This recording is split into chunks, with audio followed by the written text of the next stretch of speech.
Let's be real. Who doesn't want ice cream? Hello, both my boys.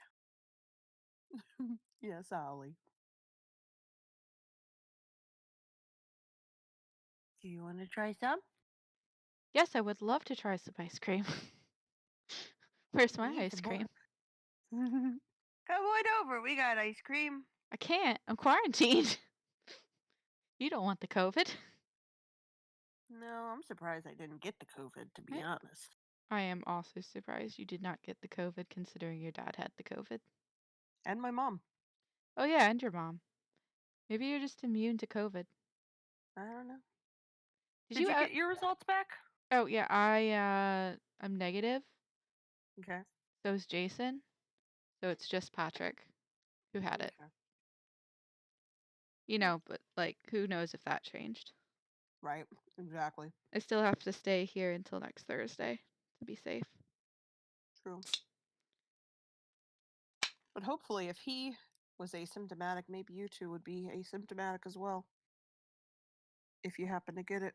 Well, we had coughs, but I wasn't sure if that was just my normal sinus thing acting up. True. And he has sinus things just like I do, Mm-hmm. because we're both very sick people all the time when it comes to breathing and lungs and stuff. The only person who has it worse off than us is probably Lindsay, who's like allergic to all the things. Mm-hmm. So yeah, we weren't sure what it was. So we went to get the test to be safe, but I don't have COVID, so must not have been COVID. Must just be like dust in the heater vents. I don't know. Whatever that is that people blame on coughing. Dust in the wind. Like a candle in the wind.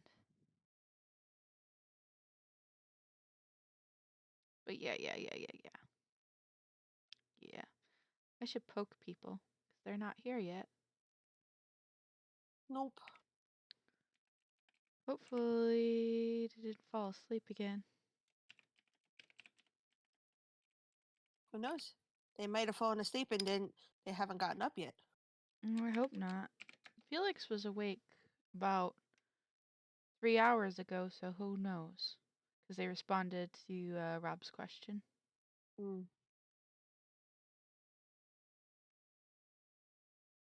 I know Stacy said she had to put her kids to bed first, and that she should be done by 9:30, but they're children and they do not play by schedules and rules.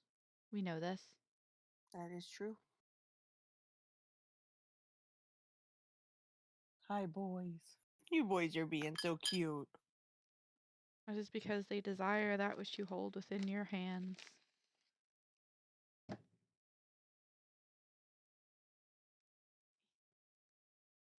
I am sad that the pages of my book are starting to come apart. Your notebook. No, not my notebook. My Dragons of Icespire Peak module. They used very cheap binding on this. I'm going to have to take each page out individually and put it in a plastic sleeve for preservation purposes. Except I'm not sure if they're the appropriate size for plastic sleeves or not.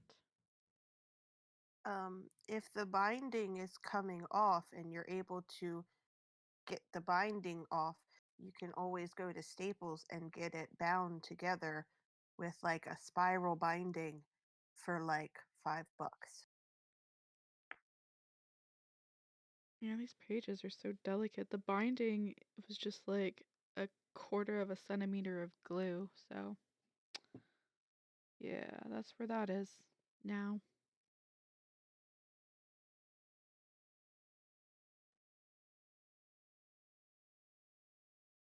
Don't you tap me. I'm eating my ice cream. Shoo, fluff Uh, butt. Shoo. always like tap tap. Excuse me, tap tap. I will be right back, for a dog has somehow gotten into my room, though I shut the door. Be right back. Mm-hmm. Hi.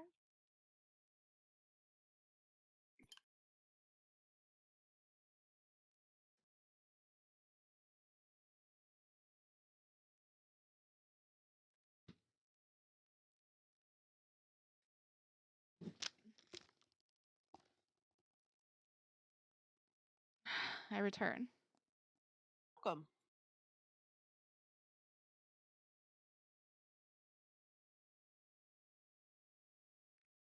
Well, they didn't respond, so I'm going to resort to individual poking now. Okie dokie.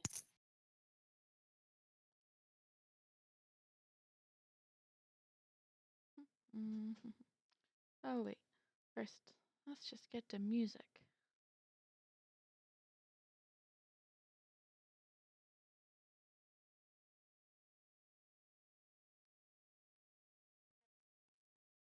Ollie Bear, you have little stinky kitty food breath.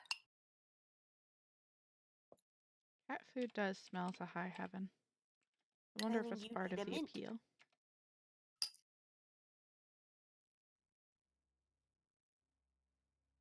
I think you need a mint. Boop boop.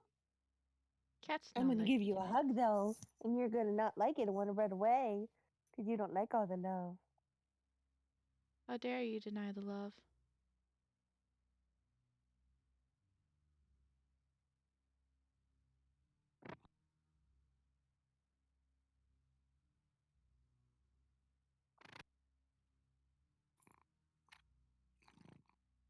I hear purring.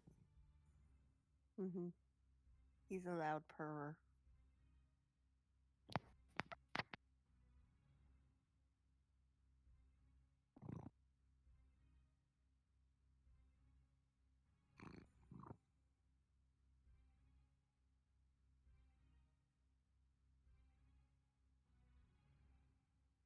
It sounds like we have to fight Donnabella's brother. Why would we have to fight Donnabella's brother? I don't know. They might have some family issues going on that we're not aware of.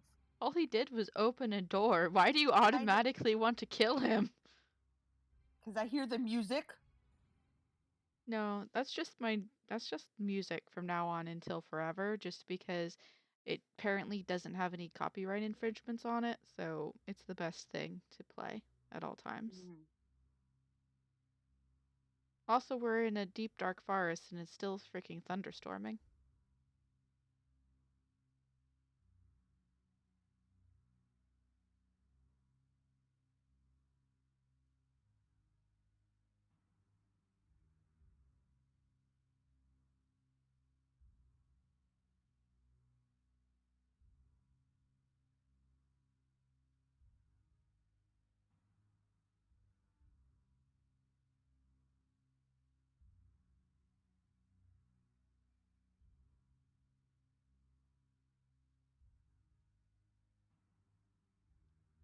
So I made a new Discord just for Twitch. This.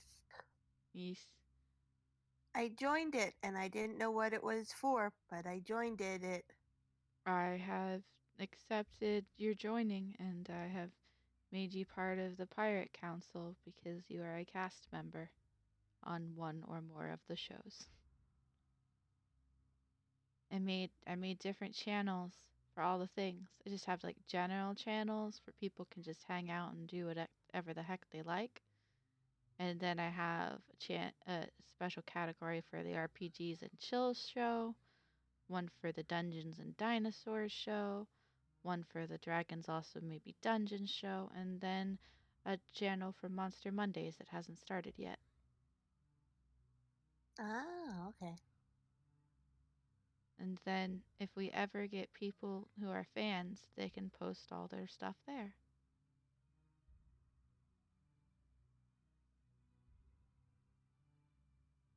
And it's cool.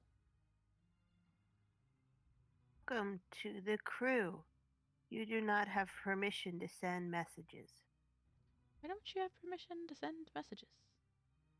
Oh, are you trying to send it in the landing pad? The welcome mat? Yeah, 'cause it was like, No. welcome, we hope you brought pizza. And I was Yeah, gonna put a pizza emoji. you can't. You can't post there. That's just where all of the things that shows who came goes. You can post in anything except for that welcome mat.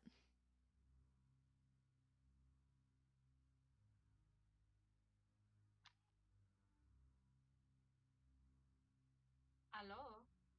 Hi. Hello. welcome. Thank you. Are you on mobile again? Riley, get out of the sink. Get out. No, I'm not on mobile. I'm on my computer. Wait a minute. Hello? Do you both have children named Riley? I have a cat. Riley is Cat's cat, and Riley is my 6-year-old daughter. I just made this connection right now. Man, Yes, we both have children named Riley. I just made the connection right now. Oh, Stacy, talk for a minute so I can see if your volume's high enough. Hi, Daisy, and I'm so scared. So talk at a normal level now. Oh, okay, hi. Yeah, no, I gotta turn both of y'all up. Yeah. Do. Is that Ruby? A new thing for Ruby? Yeah, Kathy drew a new thing for Ruby, so that's Ruby. Also, if you notice, Wessel has also been modified. Yes. Jason drew a picture for him. I love it.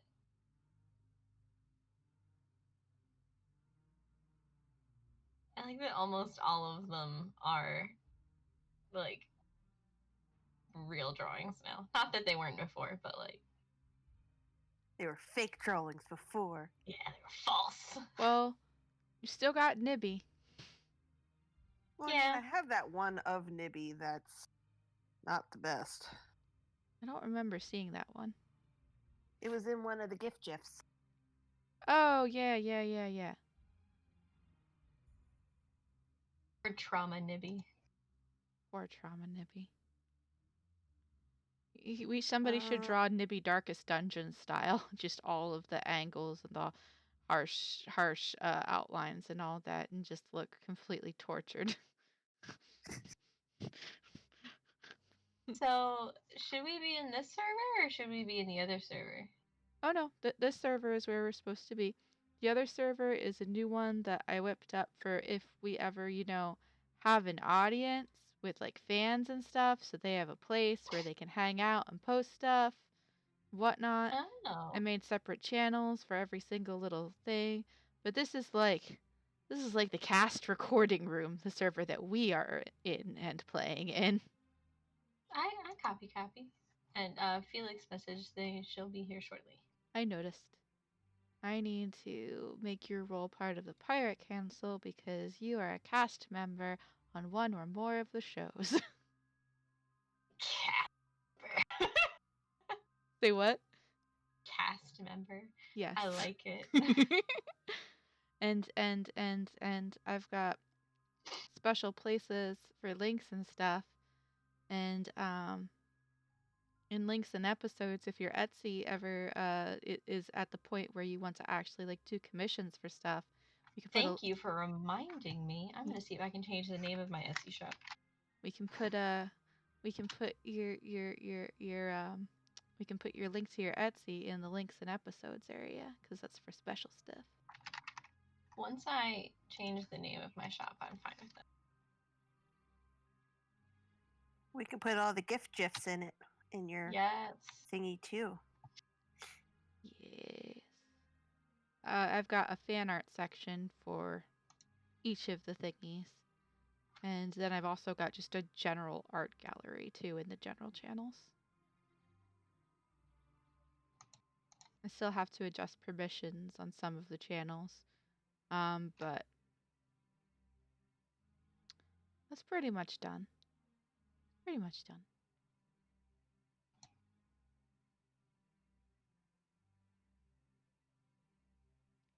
I think I'm probably going to give Felix moderator permissions as well as Pirate Council permissions because they are quite used to doing things on servers and stuff. And also they sometimes make really cool emotes that they put in there.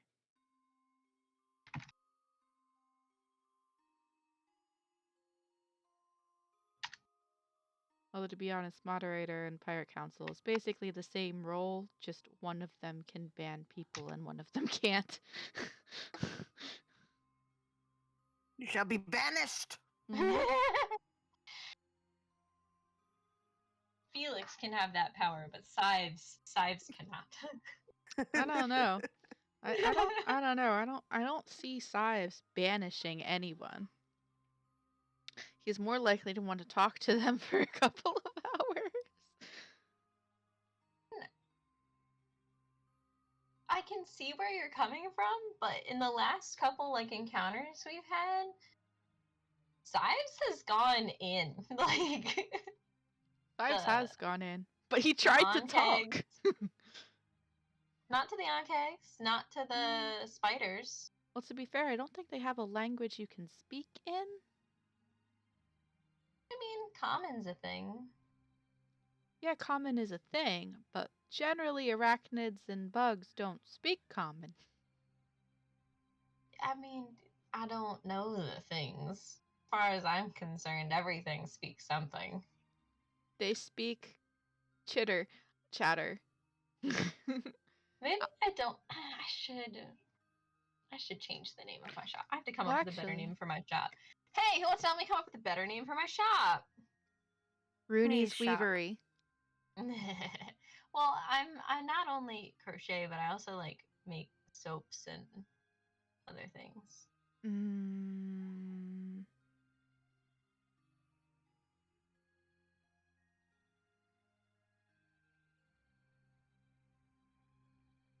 Let's see. Gnomish Crafts Incorporated. I like that.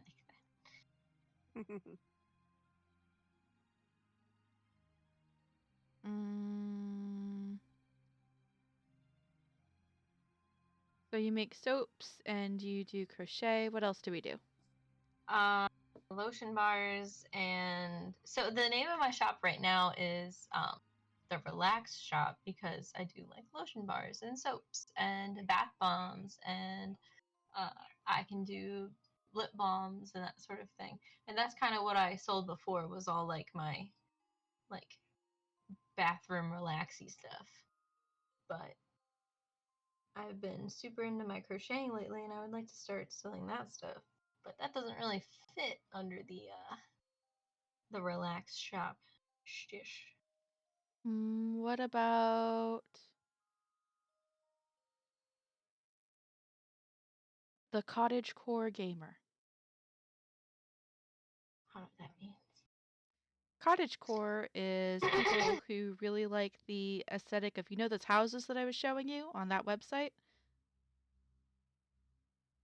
With the cool thatched roofs and the spindly towers and stuff? Daisy? Mm-hmm. You Yeah, I'm here. Okay, you remember those? Yeah. That I aesthetic is cottagecore. Okay. It's basically people are like, yes, I would love to get a tiny house and live in a cabin in the woods in the middle of nowhere, but with Wi-Fi, and also make soaps and like herbs and bake things and knit and or crochet. I will weave you a blanket.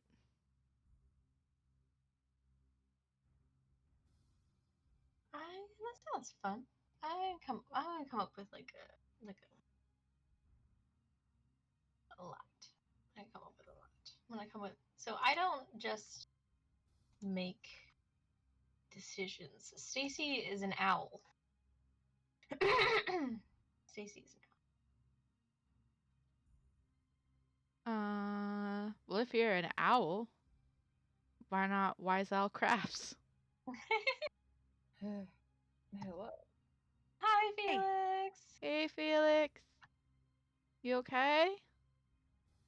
I am existing. I'm okay. You sure? Yeah, I'm good.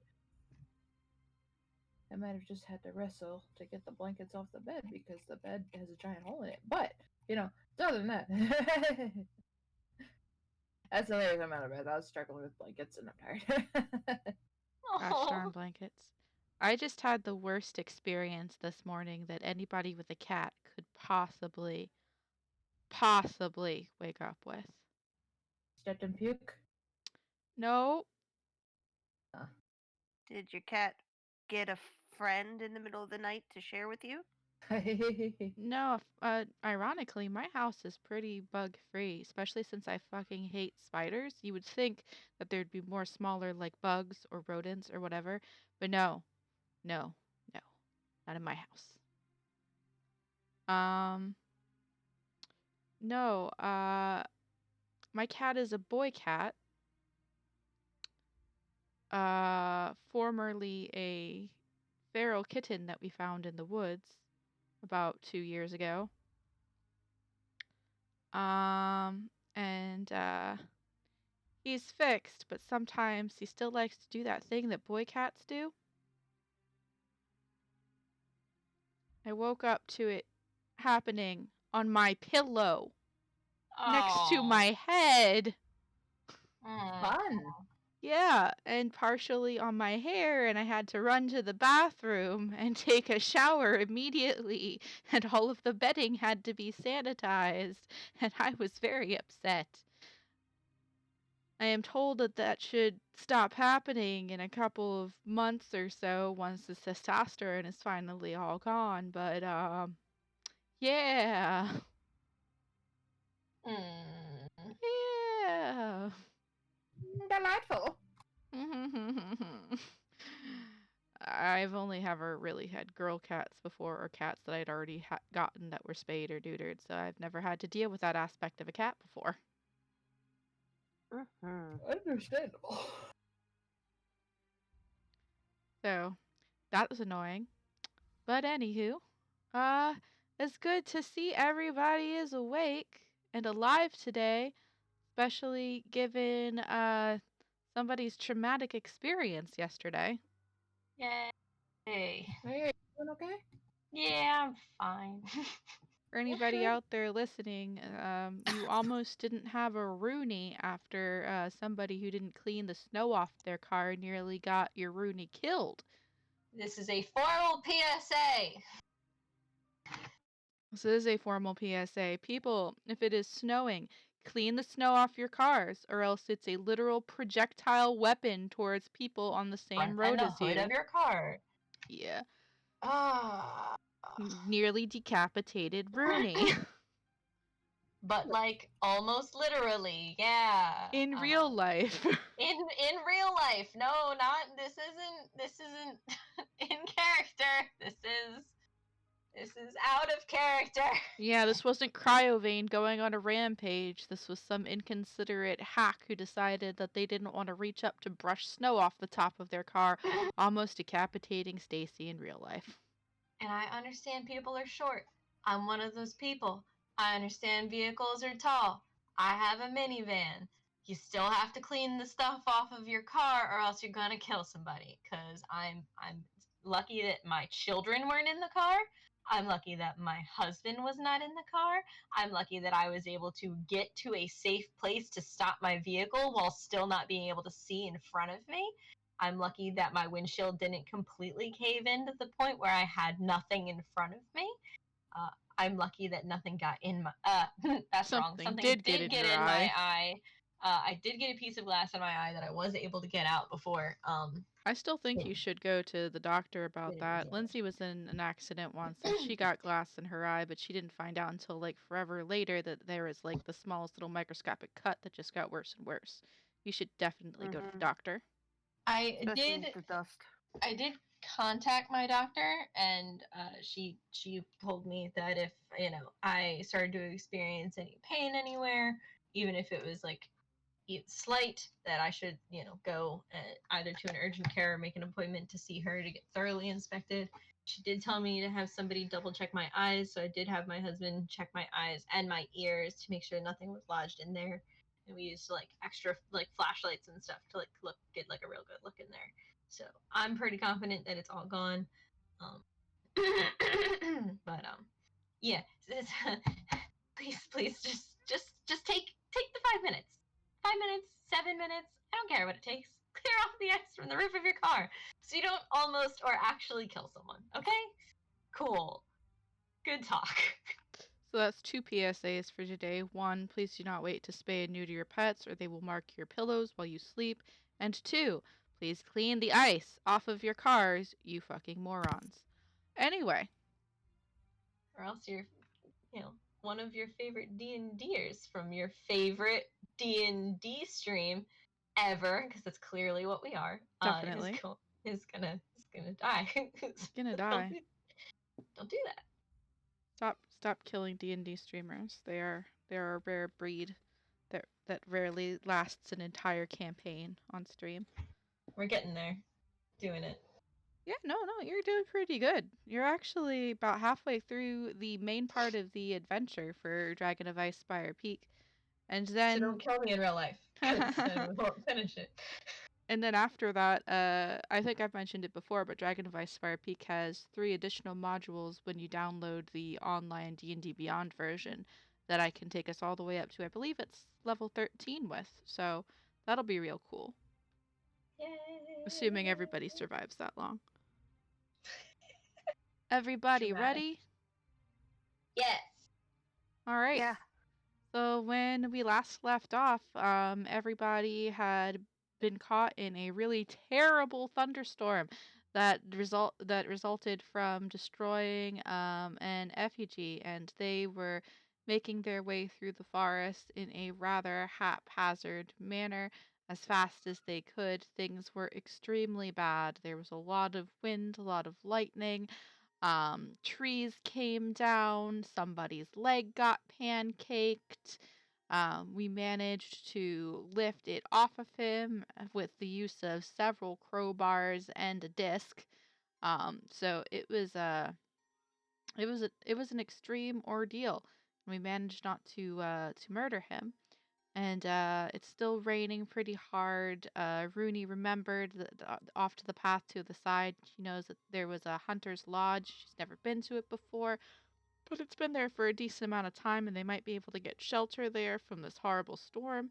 So she led everybody there, and Nibby was so done with all of this wind and rain and terror that he ran clear across a bridge over water, which he is terrified of, to bang on the door and ring the bell. And then discovered his error. And assumed the fetal position. Flat against the sorry, I forgot how to use the word stone. The stone bridge. So everybody else kind of filed in behind with Donabella, Sives, and the ox and cart kind of hanging back a bit because they didn't want to overload the bridge too much with all the people.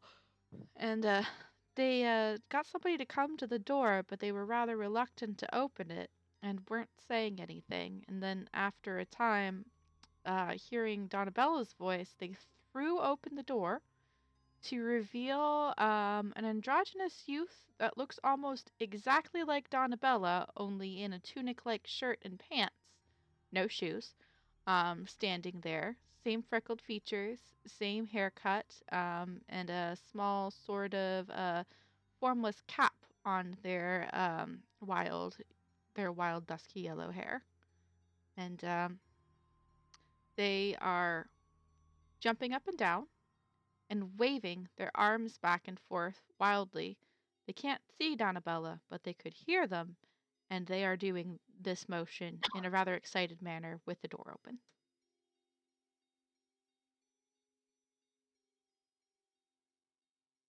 Believe that Rooney had called to Donabella towards the end of last time.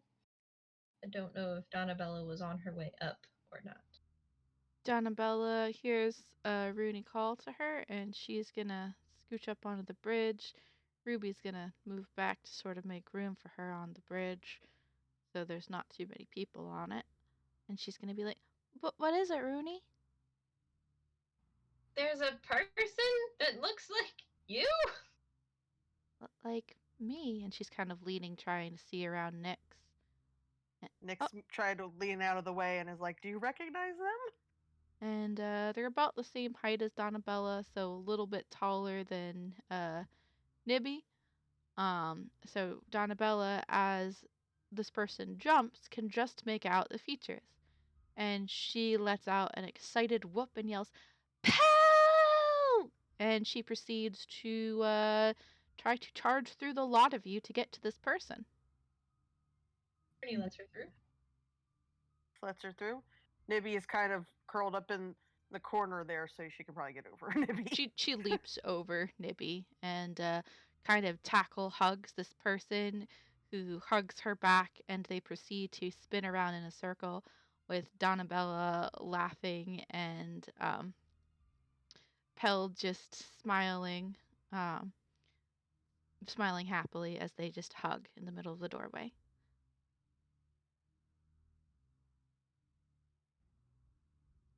Oh, this is nice. Who's your friend? Oh, I'm sorry. This is Pell. Pell's my brother.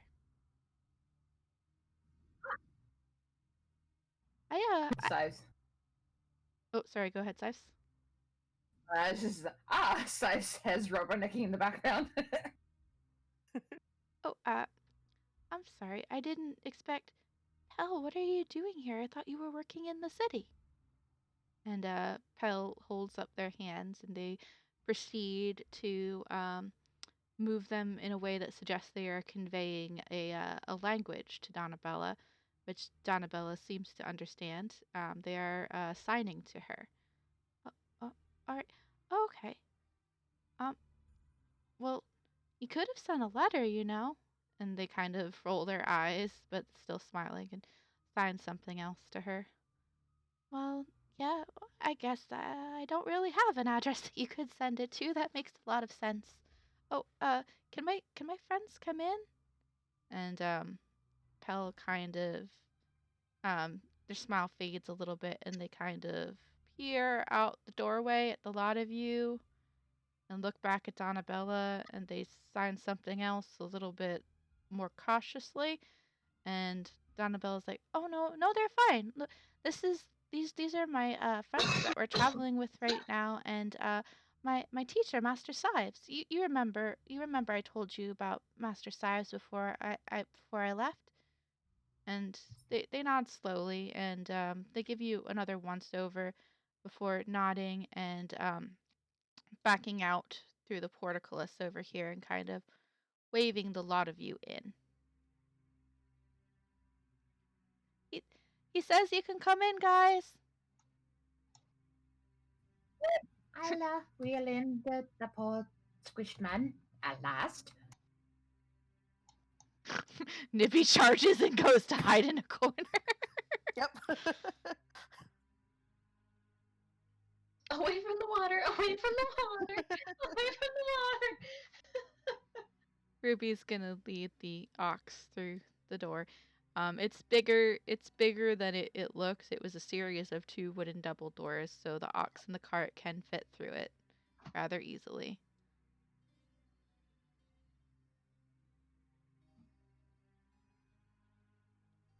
Well, thank you, Pell, for letting us in. The storm out there was pretty bad. We could definitely use the rest. And he leads you inside, and you're in sort of an open courtyard area, where you can see there's a stables off to the south of you. The main building is pretty much right in front of you, what looks to be an older stone building with a larger 2-story building attached to it that seems a bit newer than the stone building. And there's another structure over here. You're not quite sure what that is. And you can't really see much else in the area at the moment, but this courtyard is quite open, so you are still getting rained on.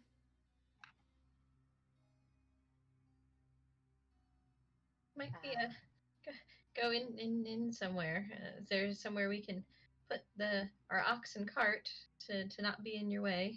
Pell nods vigorously, and he's gonna go down this way and motion for all of you to follow him. Good.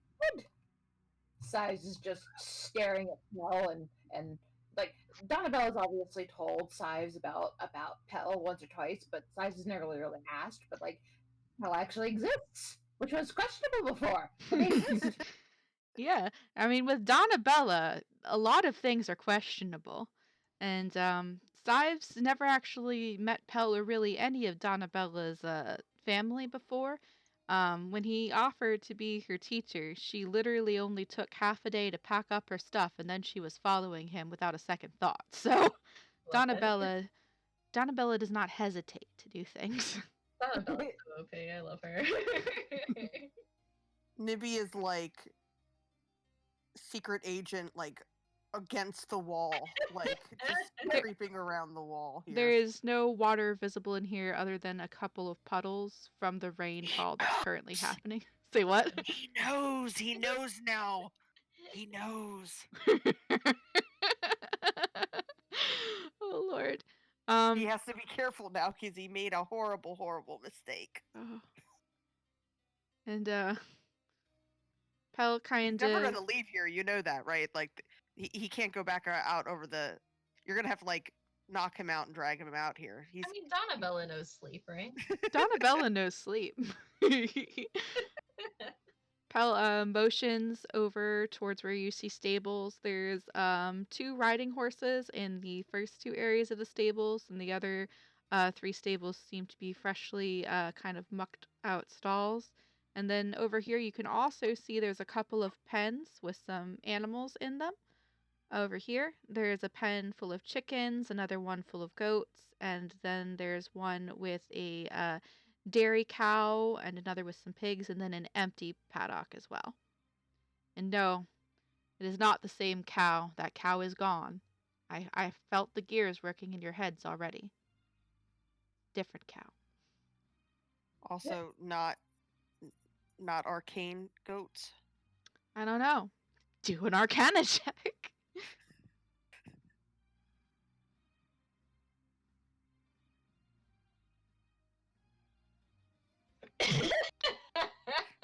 While you You can definitely are still seeing ghosts. you can still feel the tingle of the odd chaotic energy in the air that was from the storm.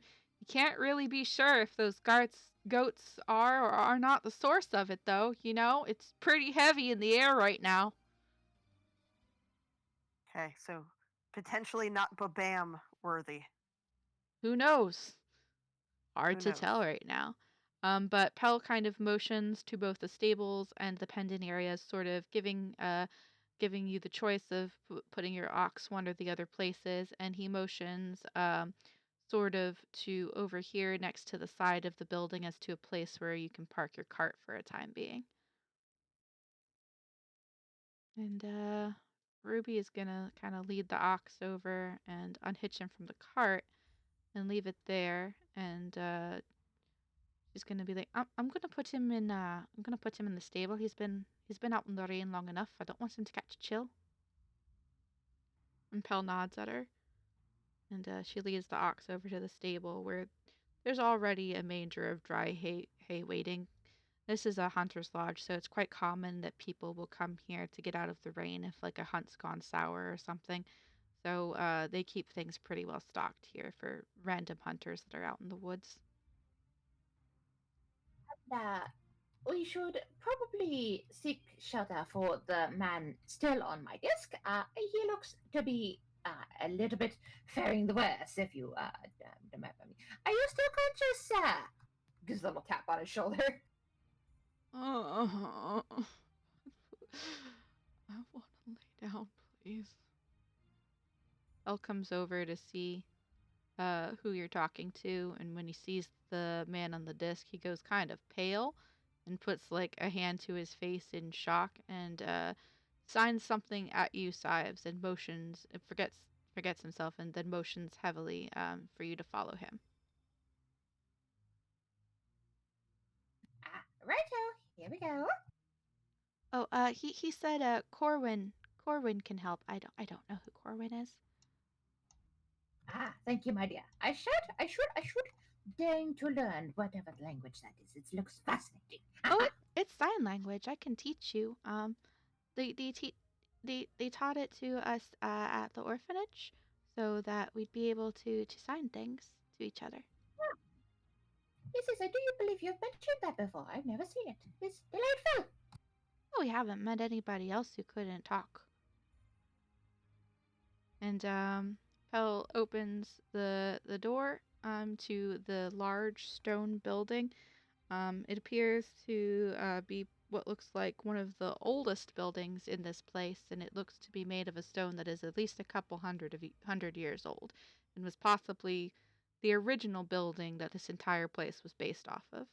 He opens the door, and a rush of warm, drier air kind of spills out from within. And you can see the cozy glow of a little fireplace as he kind of motions for you all to come inside after him. Rooney's gonna grab some rations out of the either out of the, I think she has some on her, but she's just like, haha, warm and food, warm and food. And yeah, Donnabella's gonna go in directly. Oh, and Nibby pushes right past her.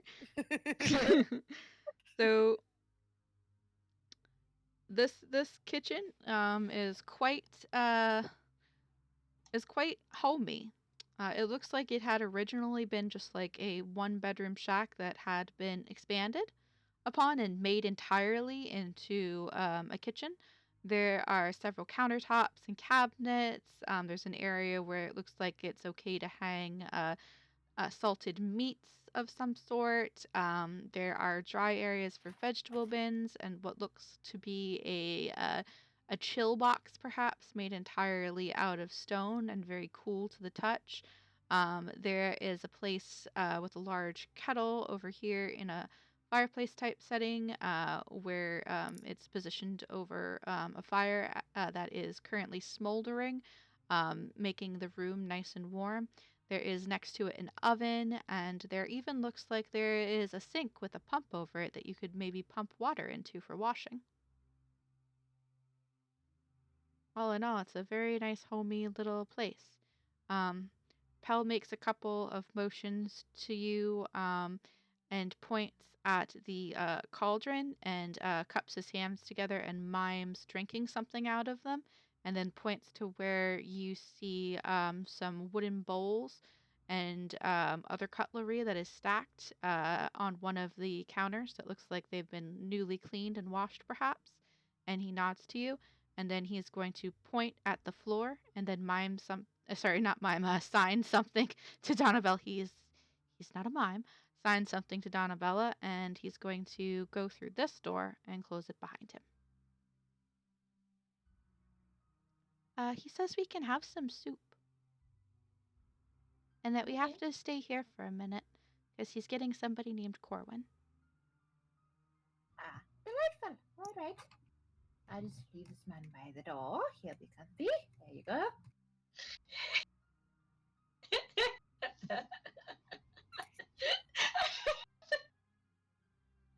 Yeah. He's right by the door. He's fine. He's fine there. He's fine. At least it's warmer. He looks very pale and shaky. There's condensation on his brow that could be the rain that is still beating the ground outside, or it could be his own sweat from the literal pain that he's in. Roll perception checks for me, anybody who's listening out.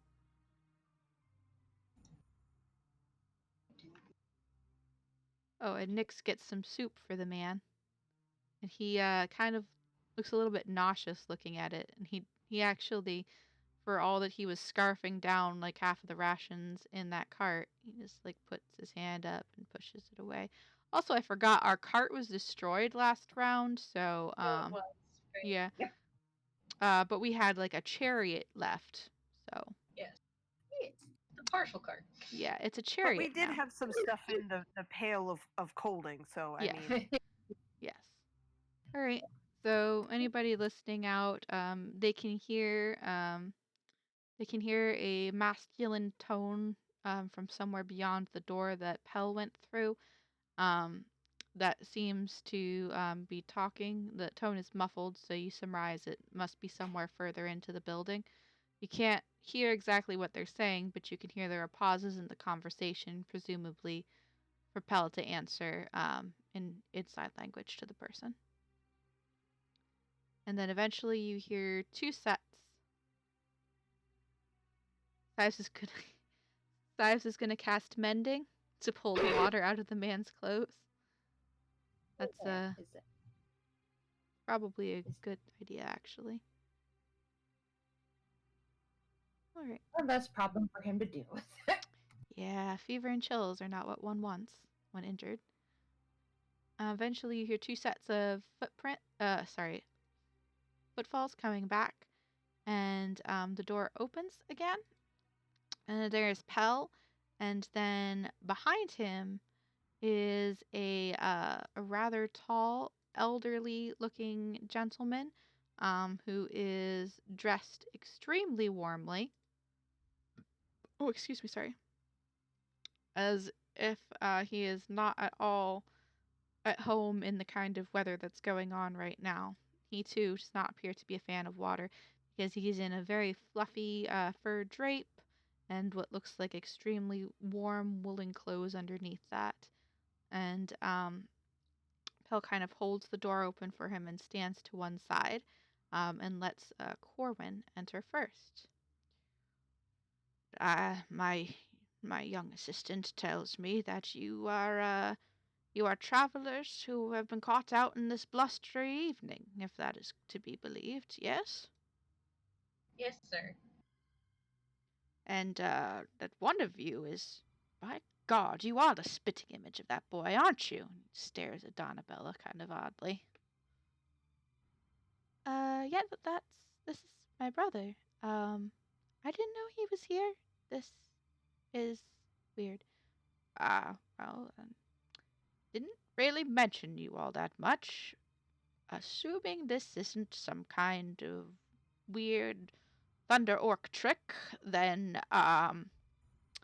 well, we exist here at Falcon's Watch to give shelter to those in need of it out in the forest, and also to provide a sort of safe hub of hunting pleasures for the land's nobles. You are more than welcome to stay here until the storm subsides. Um, I can even, if you would like to spend the night, arrange one of the guest rooms up for you if you would so prefer. Yes, please.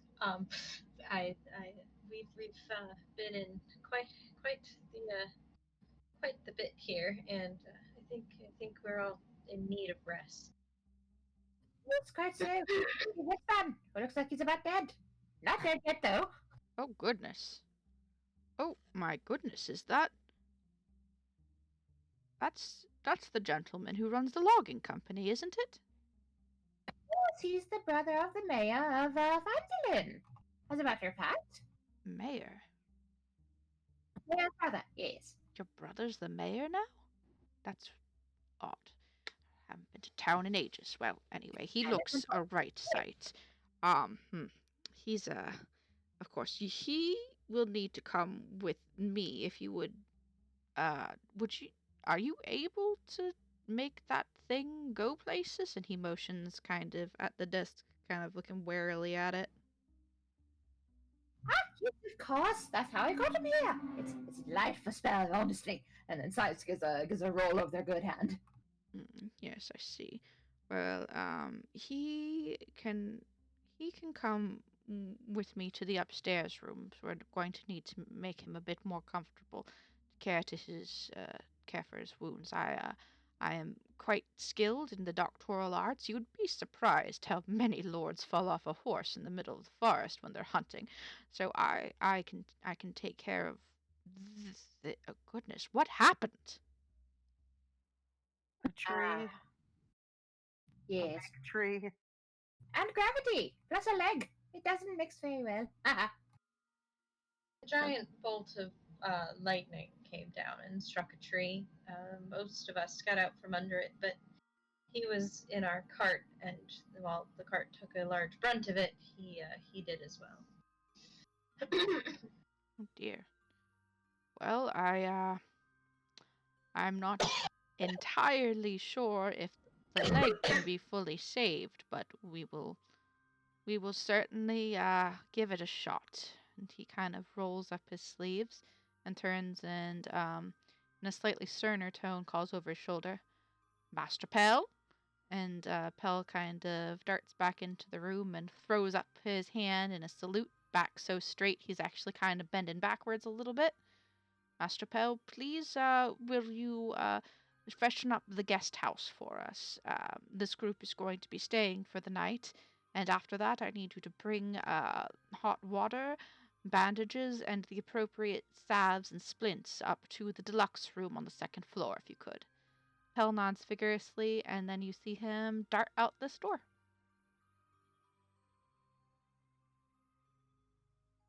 All right, Master, and he looks at you, Sives. Master Sives, at your pleasure. Certainly, certainly. Where are my manners? I am Stuart Corwin. I facilitate most of the daily requirements here at the Hawkins Watch Lodge itself, while the Falcon is away on his own endeavors. Yes, quite. If you could bring that and follow me. The rest of you, feel free to have as much of the stew as you like. Dry yourselves out, get nice and warm. When Pell has finished making up the guest house for you, he will certainly be back to let you know. This way, please, Master Sives.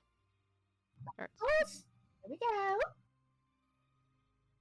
Kind of swings the man around and toddles him after. He kind of groans as you swing him. With every movement of this disc, it's just causing him more pain. This poor man. He's being basically tortured. And as you come out of the kitchen, Sives, you pass through what looks to be a well-stocked pantry full of dry goods right here that has a bunch of what looks like bags of flour and grains, possibly even the expensive thing known as sugar, all stacked up, just things that don't need to be refrigerated or cooled per se. And it looks like it's a fairly stocked place. And then when you come into this room right here, you see several long sort of dining tables and long benches to sit with them, and one large, well-carved chair at the head of the largest table over here in the corner. And he sort of motions you past all that towards a heavy wooden staircase that seems to go upward. I was just looking around and delightful. Oh, and just following. And he's gonna take you up the stairs, which is gonna move you right over here. I have stolen you away to the right. And then he takes you to the top of the staircase, which actually overlooks into the dining room itself. So one could stand and look down into the dining room to see all the really cool tables and chairs. And there's hunting trophies that are lining the walls as you go up the stairs. There's the pelts of large animals that have been hung and highlighted along the walls between each of the windows. There are the heads of deer, boar, elk. You think you even saw what's either a lion or a manticore head as you were going up. And he leads you to a door which he unlocks and opens and motions you in. And motions you to bring the man into a large, kind of comfortable looking bedroom that has one quite large double bed between these windows, and there is a chest off to one side where one could store clothing and a rack for hanging clothes to dry. And it even has its own little stove heater over here in the corner to keep the room a nice temperature. This is the fancy room for the rich people. Oh, delightful. Sives might have to tip the disc a little bit to get him in there, but obviously supports him as he does this, and just here we go. There we go. Oh, stopping a baby. You're fine. And while this is going on, what's going on over in the kitchen? Pruny tucks her rations back away in her pack and is like, well, I mean, if there's soup, By this point, Donabella has literally gone through 3 bowls of the soup ever since Pell told her she could eat the soup. Yeah, Rooney's going to follow suit and eat until she is comfortable. And the Wesley boy is going to eat what he can out of either the soup if it's Wessel safe or the rations if it is not Wessel safe. It is definitely Wessel safe. You sniff it, and it smells like it's a hearty venison stew, of which you have more than one occasion shared with Wessel.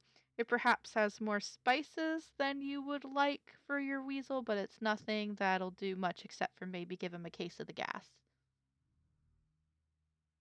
Fine, you can have it, but if you fart on me while we're sleeping tonight, you're sleeping in another room.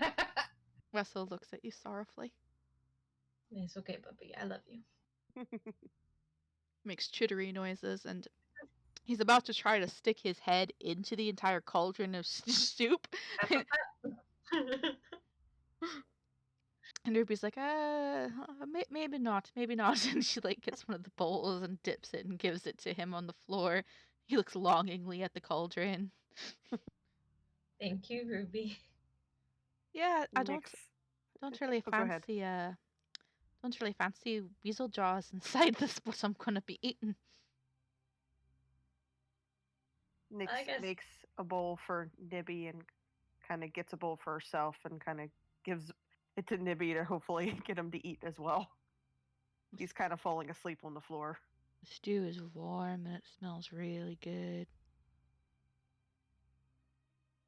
Also, Nix just wants to clarify real quickly. I want to make sure that both of us heard what Corwin said correctly. Did he say the words thunder orcs? Yes, he did. Okay, yeah. I'm pretty sure now Nix is just kind of like doesn't really kind of want to bring it up at the moment here, but is kind of thinking to herself, he said thunder orcs. He sure did. Now,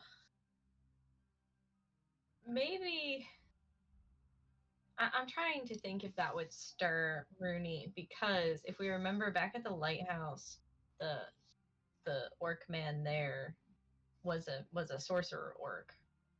So I don't know how much Rooney knows about orcs. To be like, maybe sorcerer orc, not super common.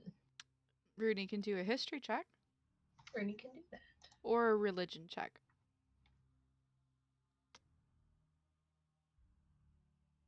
Well, neither of them are good, so let's. Bad. Oh my god. Sighs, Kathy. Yes. So you haven't heard of thunder orcs specifically. You know that most races are able to, in some form or another, use magic. Orcs are just like every other humanoid on the planet. They have several different ways that they could cast magic. They could be sorcerers if they've got a bloodline that's inherent to magic. They could be wizards if they've taken a long time to study the magics, although those are far less common since most orcs tend to lead more of a tribal lifestyle and don't really go to places of quote unquote learning like in the cities. The most common kind of orcish spellcaster seems to be shamans or druids who tend to work with the natural elements around them in order to enact changes in a more naturally or elementally cast way. Or maybe made a deal with the god Talos. I think that would require a religion check. All right, let's see. Mm-hmm.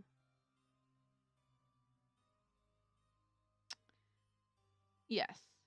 So just like every other race out there that is of an intelligent quality, like orcs or humans or elves, any of them could make deals with deities or devils, for that matter, to gain powers, whether that be as a warlock or a cleric. Clerics would be worshippers of a deity that get their powers through their faith in that being. Warlocks would be ones who are sponsored by that deity in exchange for completing tasks for them to gain access to the powers that they would grant them.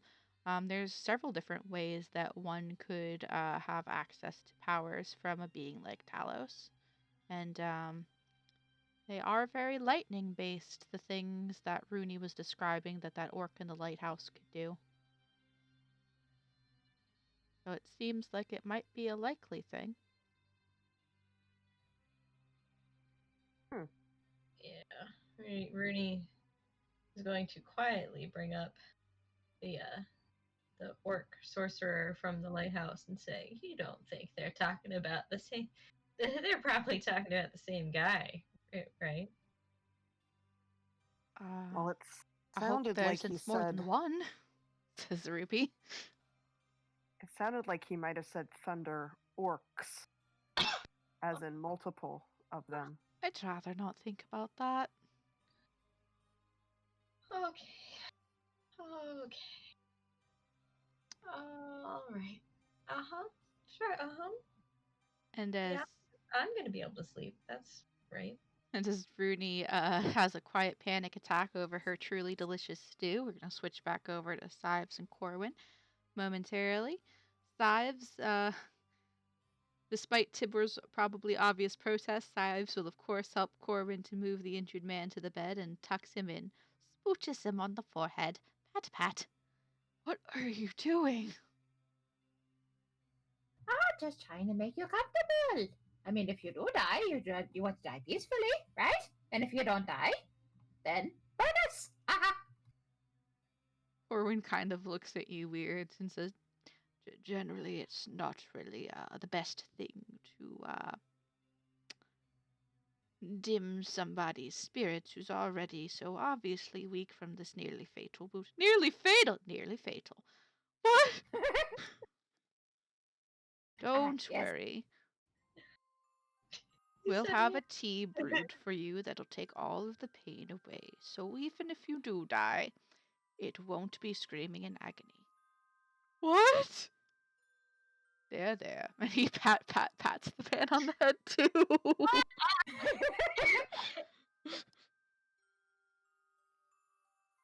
Well, that's optimistic. Yes. I'm gonna leave now. Bye. Certainly, I will be by to discuss with you. Well, I would like to know what exactly happened in full detail to this man because it's quite odd. But for now, yes, of course, you may return to your friends in the kitchen until you are finished eating, and Pell will show you to the guest house. I'm sure you are quite tired, but tomorrow, if you wish, after a good night of sleep, you may meet us in the banquet hall downstairs for breakfast, and I will be happy to update you on your friend. He kind of looks oddly at Tibber. Employer's condition. More of an acquaintance, but I would say we're growing friends. Yes. Anyway, That man has spiders for arms. What? yes, as you can see, he's delirious. He's lost quite a bit of blood. I'm going to go downstairs now. Thank you for taking care of our lovely friend here. This If wound you must need be anything, far worse than I thought. I'm definitely going to need that calming tea. I hope Pell hurries up. yes, of course. If you need any assistance, just call and I'll see what I can do. Goodbye, Master Corbin.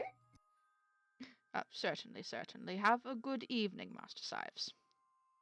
And you, Sives snaps their fingers, and the disc kind of just shimmers out of view from the floor, and then Sives just shimmies out of the door and just closes it. And as you're leaving, you can hear Tibber say, "I'm telling you, he's not a man. He's not an elf. He's a spider. You gotta get him out of here." There. Don't you worry. We'll take care of the nasty Spider Man. You just lay back and relax. Obviously, not believing a word of this.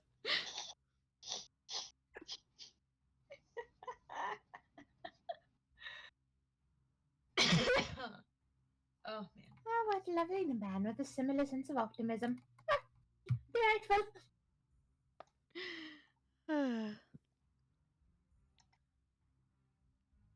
All right.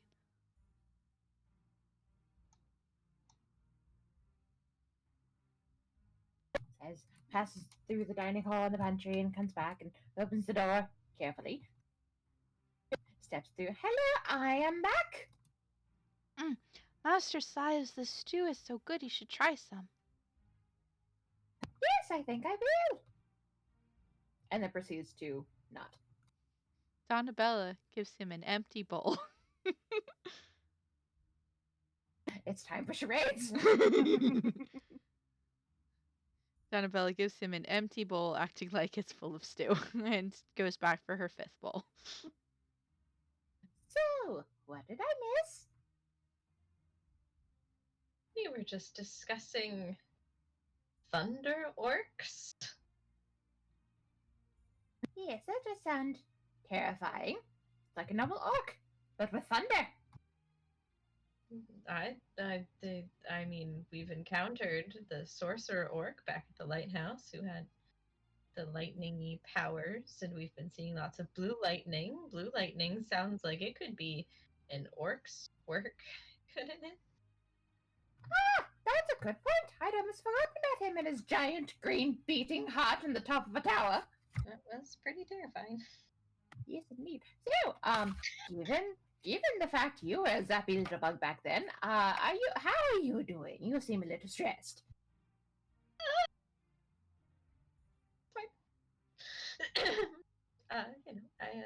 Not the biggest fan of that storm back there. Not the biggest fan of the blue lightning that seemed to follow us and trying to kill us the whole time. Not a big fan of thunder orcs. Not a big.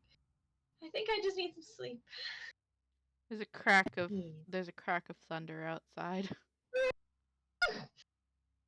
Yes, it does seem as though you have a guard following you around. You might be stalked, but it'll be fine. He can't exactly get in the building, now can he? Go to sleep. Where the hell do you think? What did you say, Renee? I think I need to go to sleep. Where is Pell? Maybe. And almost on cue as you say that, actually, Pell is going to open the door as another peal of thunder and a flash of lightning rings out.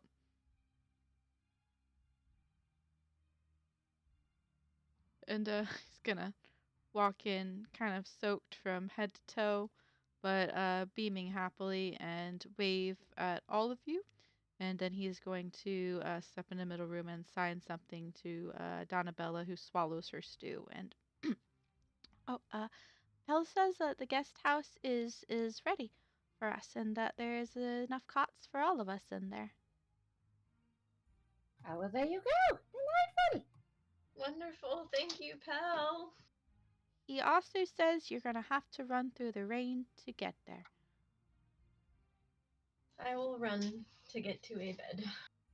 And Pell's gonna make a come on motion over his shoulder and kind of go outside and lead the way to the guest house for you.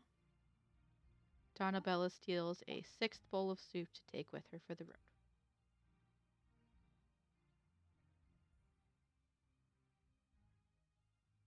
Side puts their empty bowl back and Never mind. yummy. Sorry, my husband entered the room. Hi, Nick. He's already left. He rubbed it in my face that he had a soda, and he's not getting me one. What a monster. He needs to die. When's the next Among Us game? We must rectify this. Get him! No, I would be down for Among Us tomorrow if anybody is interested. I might be. I do want to watch Rob in his Dungeons and Dragons stream. Apparently, they're doing a different campaign now. They're starting over or something. Oh, and they're doing that on Sunday nights? Yeah. Oh, well, then we'll have to find a different day for a regular Among Us. Yeah. Well, I mean, we do it on Saturdays a lot. Only reason it wasn't this Saturday is because we had to do that little switcheroo. Gabby. Let's see, where were Sorry, we though? get off track. Oh yeah. So yeah. So he motions you into this guest house. From the outside, it looks like it's a barn. And when you first step into it, you kind of think it's a barn for a minute because the floor is strewn with straw, but it is fresh, sweet smelling straw that has sort of a lilac-y quality about it. And you see that there are fresh smelling herbs kind of mixed into the straw to make it nice, and it's more to keep the place dry than anything else. There are several cots set up. It looks like there's about 9 in total that could be set up in here, but right now there's just one set up for each of you, and the unused cots have been folded up and leaned against a wall. Each of the cots has what looks like several very comfortable pillows on them, and they're larger than normal cots. They're almost the size of what one in real life would consider a single bed. Um, and each of the cots has what looks like a hand-spun blanket as well as a comforter filled with some kind of downy, soft, warm material. Um, so even though it's sort of a barn type setting, everything is quite cozy in here.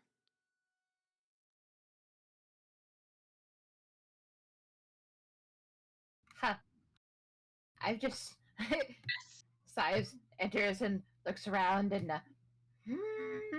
this is going to be interesting. And Nyx says, "Thank you, Pell." And Oh, Nibby just kind of falls over on the bed and is just like so tired.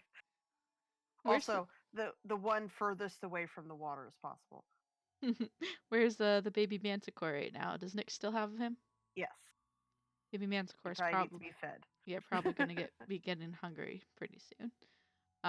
But also you notice that this room is a pretty safe room to let a baby Manticore roam around in if you wanted to let him get his pouncies out for a while.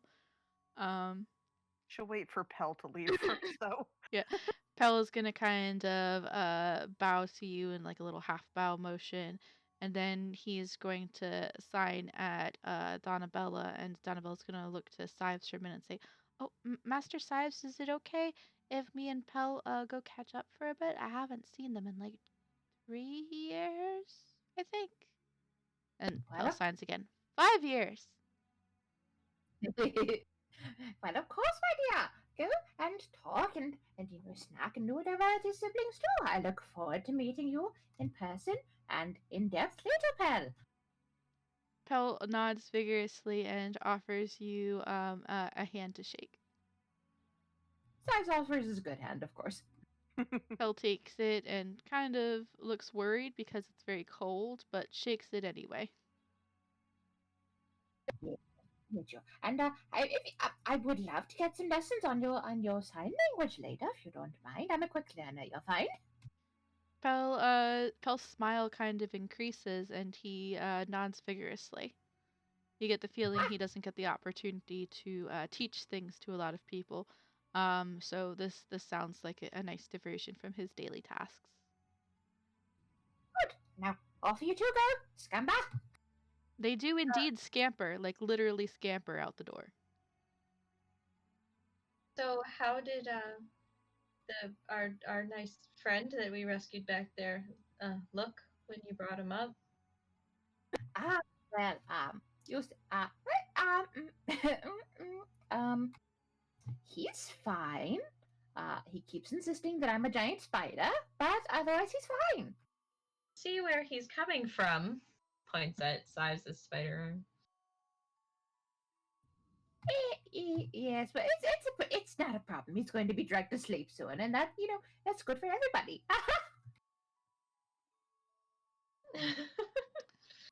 Well, did oh, I forgot his name already. Tibber. Tibber's the man we brought. What's the man we met? Corwin. Master Cole. Corwin. Did Master Corwin seem confident he'd be able to help Mr. Tibber?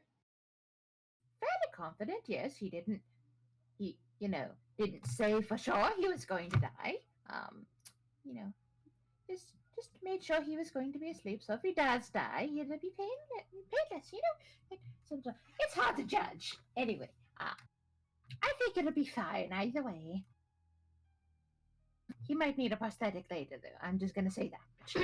He almost needed a prosthetic before he got here. Well, that's what I said, and he freaked out. I don't understand why. There are lots of cool prosthetics in the world.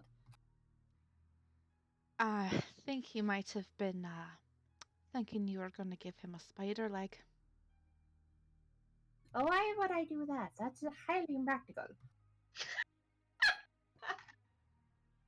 Ruby just shakes their head slowly and starts taking off their armor so it can dry out and so that she can go to sleep. Yes, and Sives takes off their arm and goes to do repairs on it to make it more human-like. Sits in the corner. Ruby gets pale when he just casually takes off his arm. Turns his back to the group, and you just hear very, very quiet, like crunching. Just Rustling. Yells for more string. yes. Oh boy. So yeah, but Sives over and says, "Don't judge me." I would not even dream of it. I'm usually by myself when I do this, you know. This isn't easy for me either. Don't worry. And Ruby just turns over so she's facing the wall. Ah, that's better. Goes back to work. Gonna lay down and face the wall. Oh gosh. So yeah, the Manticore baby is definitely hungry by now and very wiggly, and very unhappy about being wet. Mm-hmm. So Nyx tries to dry him off the best she can, I guess. And also wants to try to feed him, probably not very well, but Go ahead give it a and try. do an animal handling check with advantage because you've been working with them for a while. Oh, good. You didn't even need the advantage. Whew. So yeah, you heat up his milk and his rabbit broth, and he gulps it down noisily, kind of used to you doing this by now after a couple days of it. He's starting to get the hang of things. He's not swatting at you while you're trying to feed him. He's not too happy about getting dried though, and does try to roll away from you and into the straw on the floor after he's done eating.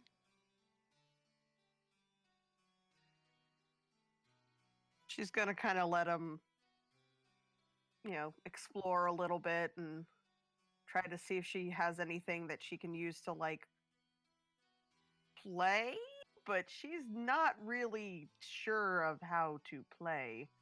So, The baby manticore seems to already be distracted by the fact that if he scampers forward a few paces, a lot of the straw flies up in the air, and then he tries to swat it out of the air.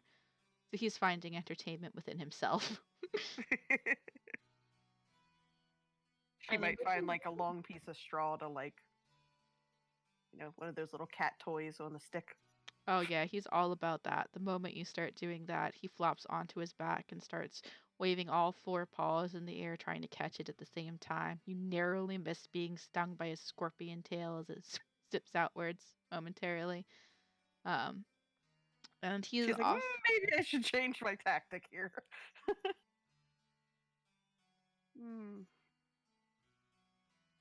Yeah, so he Playing with cats all day. Just saying, guys. maybe you can adopt more evil cat creatures. Speaking of which, he does also take the opportunity to stretch his teensy tiny little baby wings a bit and kind of flap them a bit. It's obvious they are not fully developed yet and he cannot fly with them, but he's just taken the opportunity to stretch them since he's not in a cat-rito right now. In a burrito. And a mantiquito.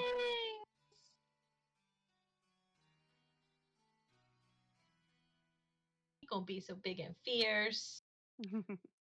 All right. Anybody want to do anything? This is going to be considered a long rest if you guys are going to sleep for the night, or short rest if you're doing a bunch of work before going to sleep. Well, Nick's just if anybody's still awake, because I know Nibby Nibby's is passed out. passed out. Nibby's done. Basically until the Manticore is ready to kind of go to sleep, she's gonna kind of just be slightly awake just to kind of keep an eye on him, and then hopefully he'll just kind of fall asleep, and she'll just kind of put like her tail on him, like, okay, I know where you are. Don't get into trouble. Um, but she's also just gonna like say something like, I think we should kind of talk out what's going on and try to make a plan tomorrow with all the information that we've learned, like the Thunder Orcs. So I think tonight we should just rest and we can, worry about it and go through everything tomorrow. Agree. Should we ask that Corwin gent about what he was talking about then?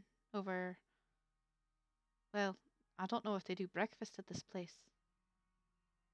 Yeah, I think if we can ask him to elaborate a little bit, maybe we can get a better picture of what's going on.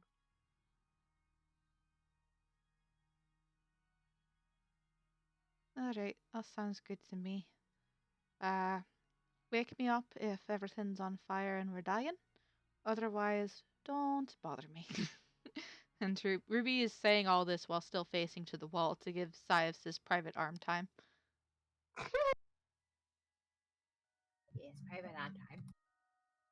Rooney is going to take off her leathers and pat them dry, um, but also just kind of try to relax in her ordinary clothes.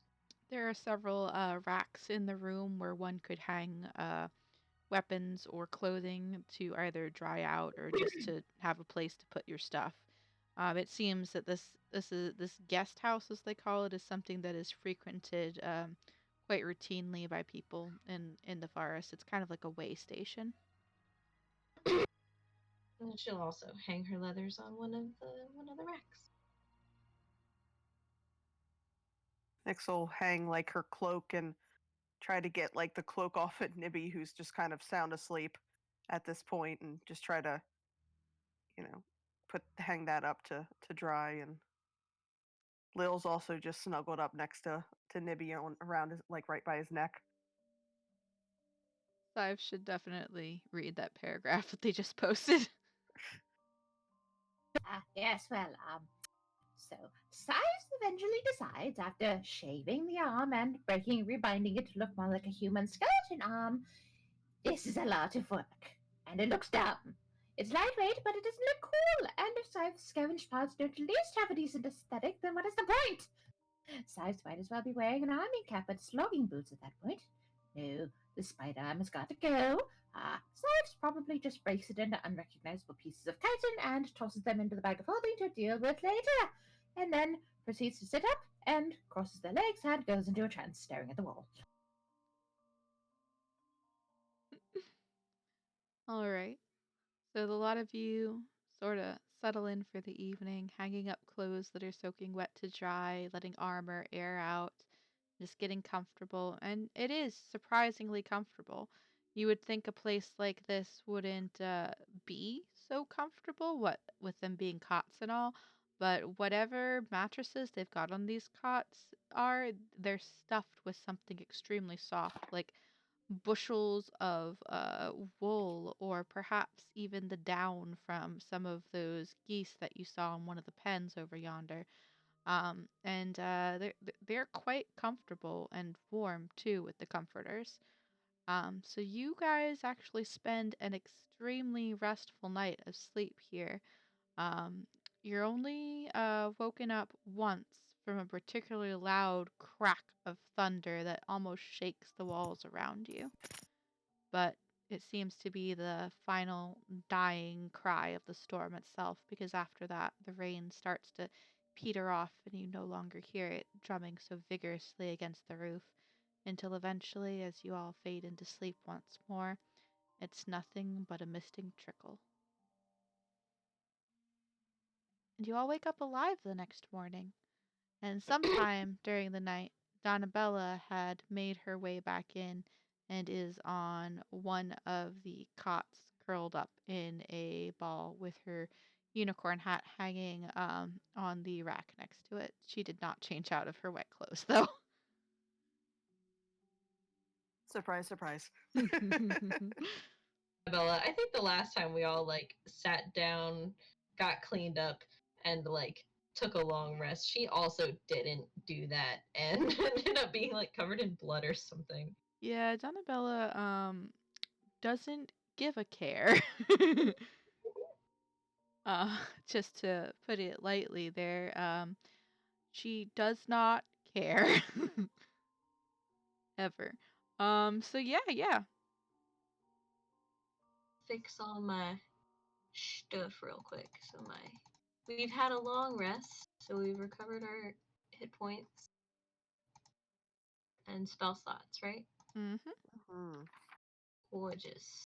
Gorgeous. All your health points, all your spell slots. Tibber might not have though, for reasons. True, but you said everybody survived, so I was hoping that you meant him too. Everybody important. Oh, rough.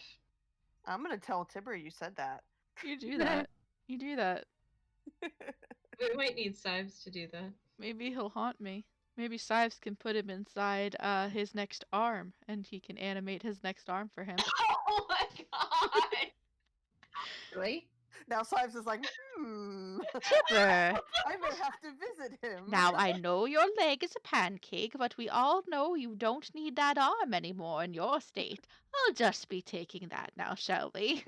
You know, some people would give their arm and leg to be saved by us. Is it really saved? Is it really saved? It's not like we're using it anyway. Now, think of it as payment in advance. He wakes up with a spider arm and Sives is like, it looks like you're the Spider-Man now. Now, who were you saying was a spider? No. He's not that vengeful. Come on. He's it's a desensitization practice. Yes, look, it's attached to you. You can't get away from it. May as well accept it. I feel like he's gonna do the same thing to Nibby at some point while he's asleep. Just put him on a little raft and float him out in the middle of a lake, and then when he wakes up, just call to Nibby, "This is therapy! Now, it's all right. The fishies won't hurt you." And it's at that point that a giant crocodile rises from the lake inside. Is like, "Oh dear, I could be wrong." You know, It's called implosion therapy. Implosion therapy. It is where we just basically throw you in where you're afraid, and after passing out a few times and hyperventilating, you figure out, hey, it doesn't hurt me. Except when it does. But when it does. I love this. Yay, it's morning. Yep. And Pell is gonna knock on the door to and open it up and peer inside. See if any of you guys are awake. It's about it's not early morning, but the sun has only been up for maybe an hour or two.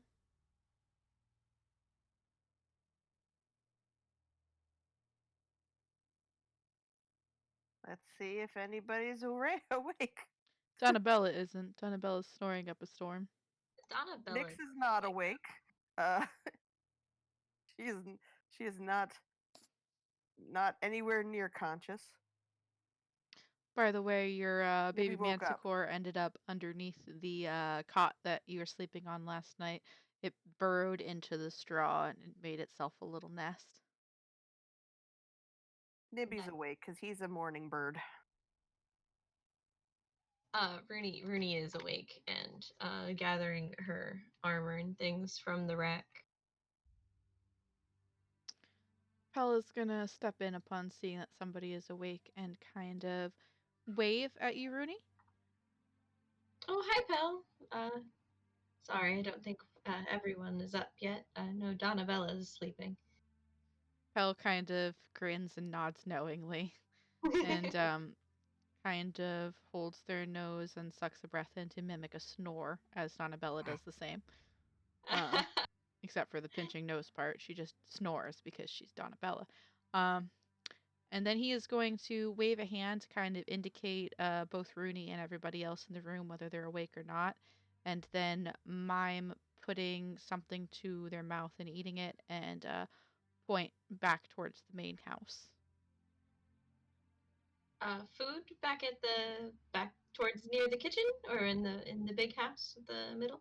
He nods at you and nods even more vigorously when you said the big house. Oh, perfect. I'll wake everyone up and get them over there. Might Mr. Oh, I forgot it again. See? Corwin. Corwin. Sorry, my brain's not all there yet. Wait, is Mr. Corwin joining us as well? He nods. Wonderful. I think we had questions. So, thank you. Is there anything that you need from us? He shakes his head, but then he's gonna pause a moment and think, and then he's going to make a motion where he takes both his hands, puts them together, and appears to scoop something up, put it on his face and rub, and repeat this motion several times. And then he is going to point at you and the rest of the room, and then open this door and point somewhere off to the right side of this building. Is there a place to wash up? He nods vigorously. Okay, we will get washed up before we come to breakfast. He gives you 2 thumbs up, and then he's going to scamper off, presumably back to either the main house or the kitchen. Thanks, pal! He doesn't answer you, but if you're watching after him, the 2 thumbs up go straight up as he's rushing back to the kitchen. All right, team. That's exactly what he's saying, Styles. All right, team. We all stink. We stink. We stink. Uh, so going to go do some washing up. But once we've all washed up, we can head to breakfast at the main house, and well, I guess we'll have to wake everyone else up too. Nibby, since you're the only one awake. So, Wait, Nibby- Dime's awake. It was probably awake, just stuck in the trance just for funsies, and just oh, okay, very, very dreamlike. Ruby Ruby was like half awake, and when Rooney started calling out, she woke up all the way, grumbling but awake. Nibby is kind of comes over and wakes up Nyx, and Nyx is like looking around, like, "Where's the Manticore baby? Where'd it go? The door is open. Where's the Manticore?" Roll an investigation check. See if you can find the Manticore baby. Okay, I'm trying to bring up, there it is, investigation.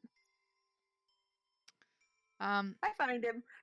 Yeah, so as you're sitting up, almost in a near panic of where the heck is that Manticore baby, and you stand up, you feel a tug on your tail, and you remember you wrapped it around him last night, and you look down and your tail is leading you underneath the cot a bit, and you bend down, and it's leading into a very vibrating sort of pile of hay, and there's a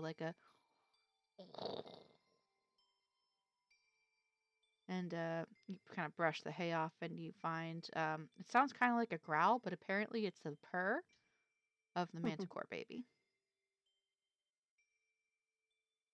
Our And purr snore.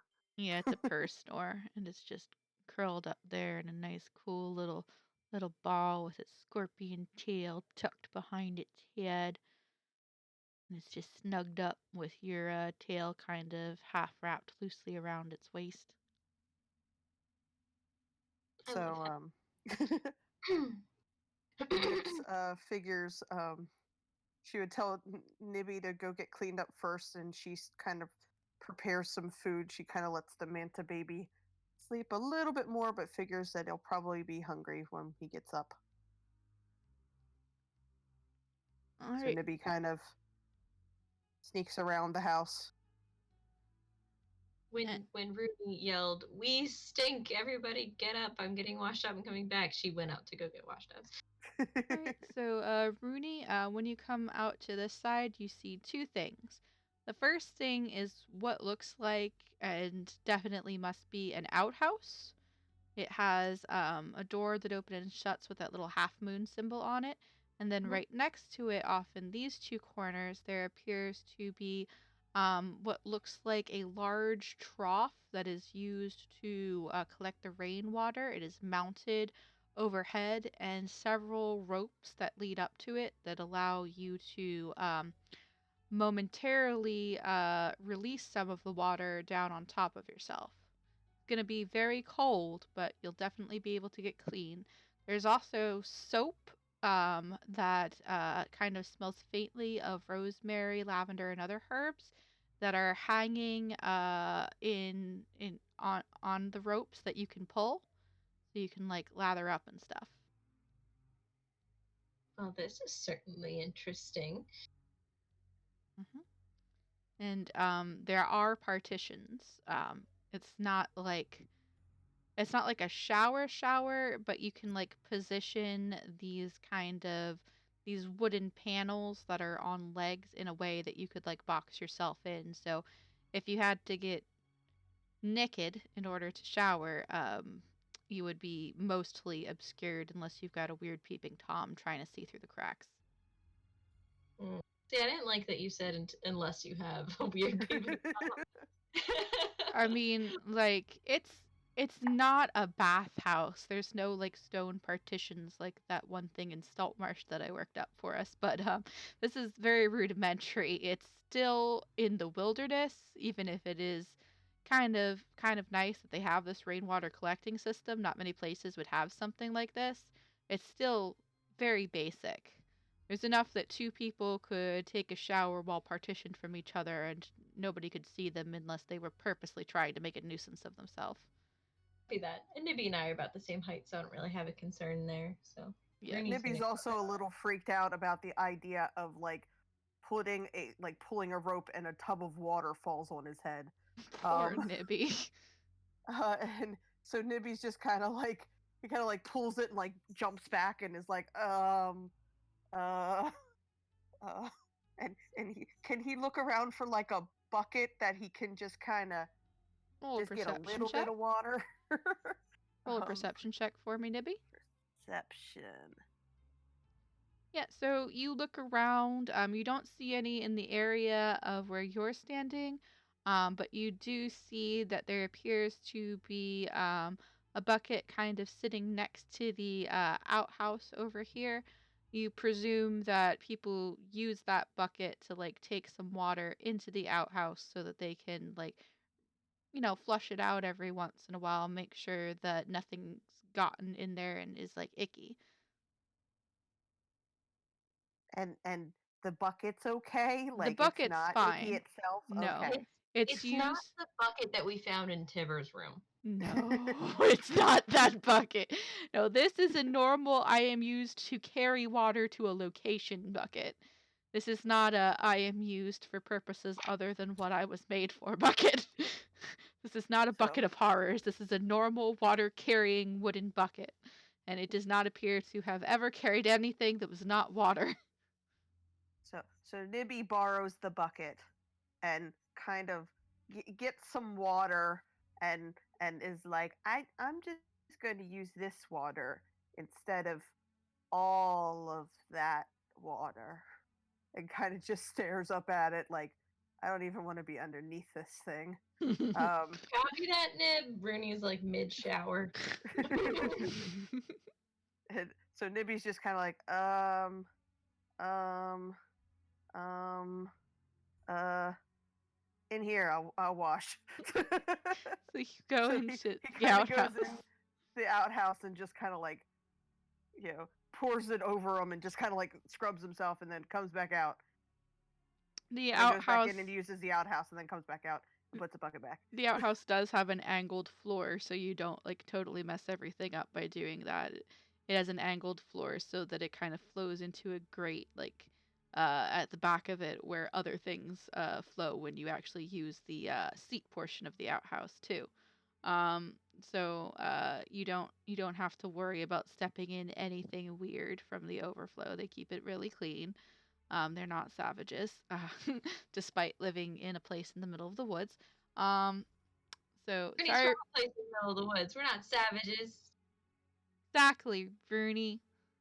Exactly. Except your people probably don't do showers. They kind of just jump in a river. I mean, I get the concept, though. You know, Yeah. I visited and stuff. People do that. That's weird, but you know, it is what it is. Yeah. So so yeah, by this time, pretty much everybody's probably awake, and Ruby's gonna look at Nyx and be like, "You going to take the next round?" Well, is Nyx done feeding the manta baby yet? Go ahead and roll with advantage on animal handling to feed the baby. Hi. I should keep this up. I keep closing it. Good thing that was advantage. Mm-hmm. So yeah, he's a little bit grumpy about being woken up, but he doesn't try to swipe at you this time. And he drinks up his broth and milk mixture, of which you're about 3/4 of the way through your supplies of at this point, because it's been a couple of days. Are So we through? Is it just the milk or just the broth or both? um, You had them separate in the. more the broth than the milk. You've got more of the milk than you do the broth, honestly. Copy. So you probably are going to need to get a broth of some kind pretty soon, or maybe hunt some more rabbits or something. Um, so yeah, he drinks it all down. It's pretty robust. He's not going as slow as he used to before. So you get the feeling that he's probably going to come out of this okay because he's eating pretty healthy by now. And when he's done, he starts to chase more straw. Okay. So when Nibby comes back in, Nyx kind of like trades shifts. So he's gonna watch the little manta baby while she and I guess Ruby also are gonna head out to the showery area, and Yup. Nyx will But of course offer Ruby to go first if Rooney's still in the shower, and she'll wait for Rooney to be done. by this time, Rooney has finished up. Nibby's done his weird bucket bath in the toilet, um, she's gotten all clean and fine and dandy. So she's comfortable with her level of cleanliness. She's gonna head back to the room and try to brush out Wessel a smidge with some of her utensils for cleaning. Alrighty. All right, so yeah, you go ahead and do that. It's gonna take a bit because you guys literally went through a giant thunderstorm last night, so there's all manner of things in that fur at the moment. Oh yeah. And Ruby But is if we gotta be clean, he gotta be clean too. he gotta be clean, and he's Does he gonna need be the bucket? might need the bucket. Might need to go out and do a bucket Hose bath. down. Yeah. Ruby, she's used to showering quickly, so she gets done relatively fast. It's just a big scrub up and done. Throws her clothes from last night back on again, and she's out of there in like maybe 10 minutes.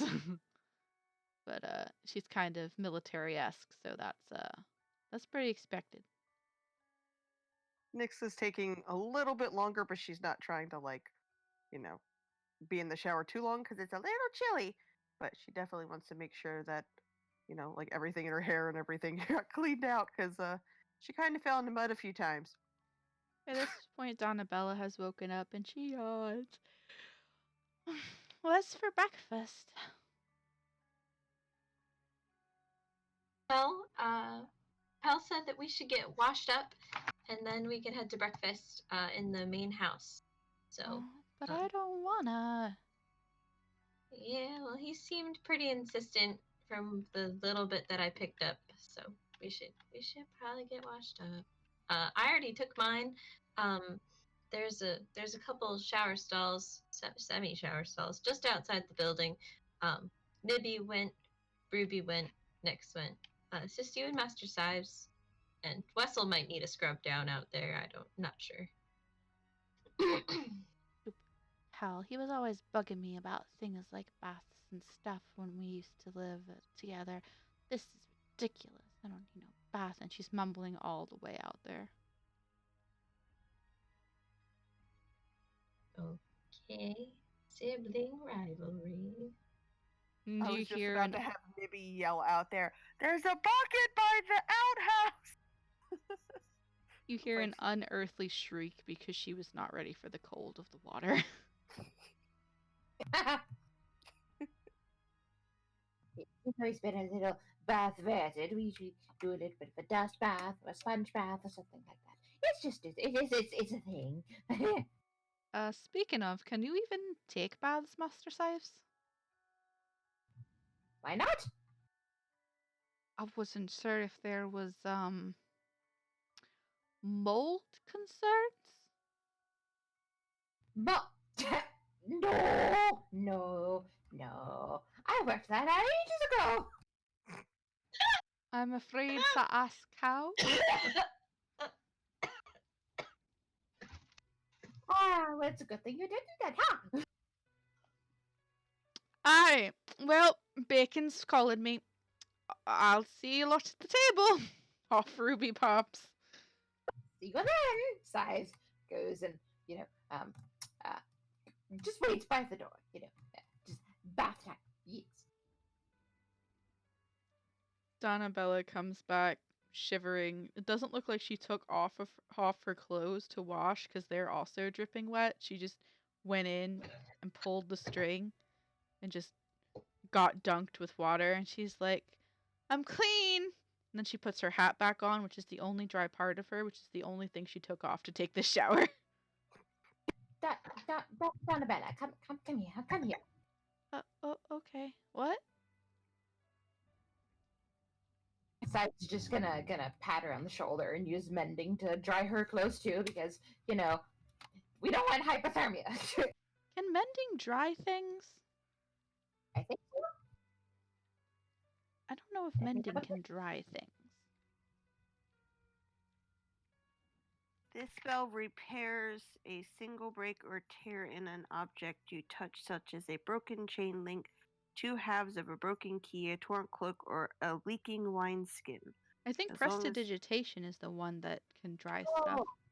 Oh, you know what? Right. Okay. So he just pats her on the shoulder. Good job. Do you want to change into your dry, common clothes?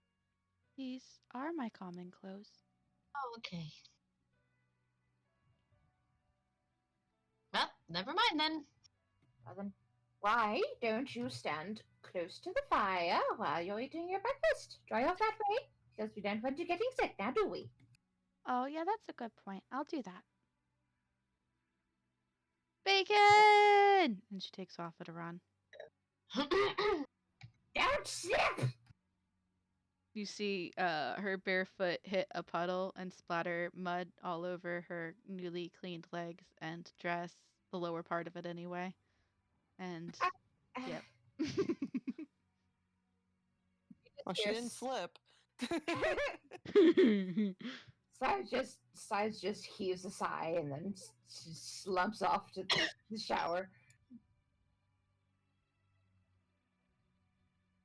And Nibby goes and follows to go get breakfast, and Nyx kind of follows out and asks Rooney, "Do you need any help?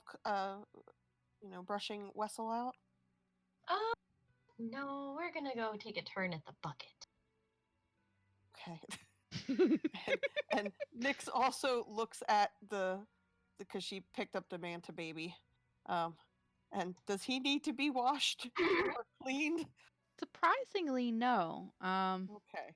And you do remember him looking dirtier last night than he does this morning. And so she looks at him and goes, "Good job." and kind of wraps him back up and goes over to breakfast. He growl purrs at you. All right. So those of you that are going in, you notice that the kitchen is empty, but it does smell of very good things. The door through the pantry and into the dining room is open though, and the long table there is piled up with things to eat. There's eggs, there's bacon, there's what looks like a couple stacks of some sort of wheat-based pancakes, and an entire small cauldron full of oatmeal that smells of apples and honey.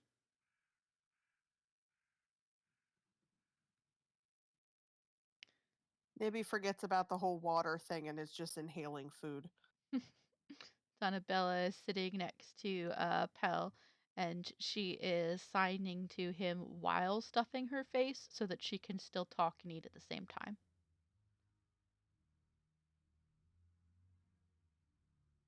And Nyx is eating some food, but also trying to stay like on the other side, like away from the the owners or the other individuals to kind of hide the manta baby a little bit. Uh, Oh boy. yeah, Uh, just kind of keeping him, yeah, not flaunting him, just kind of stealth check for me. okay. I mean, just kind of keeping him under the table. Yeah, go ahead and roll a stealth check for Uh, me. I'm working on it.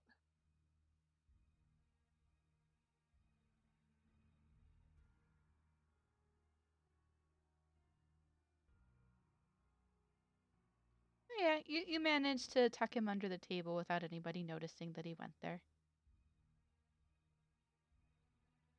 And Syaf has a nice uneventful shower. No mildew or mold to speak of. Yes, no body parts sloughing off, nothing like that. I would hope not. It would speak badly of your stitchmanship for such a thing to happen.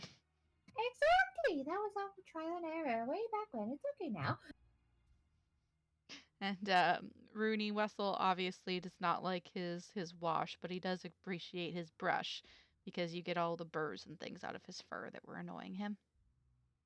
Oh, there must be so many birds because he's close to the ground. Yeah. The poor baby, but he gets clean, and that's all that matters.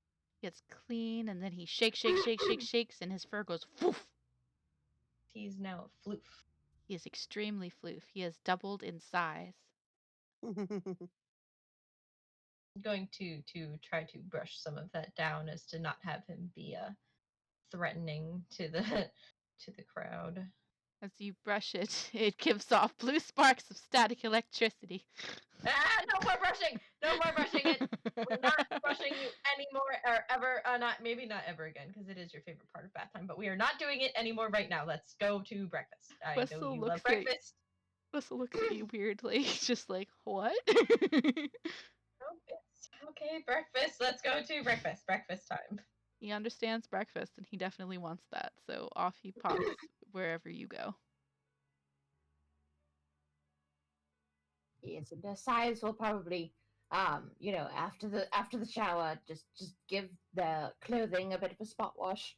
Everything that's water resistant gets a good scrubbing, and then everything not water resistant gets dunked and then wrung out, and just semi washed, less stinky.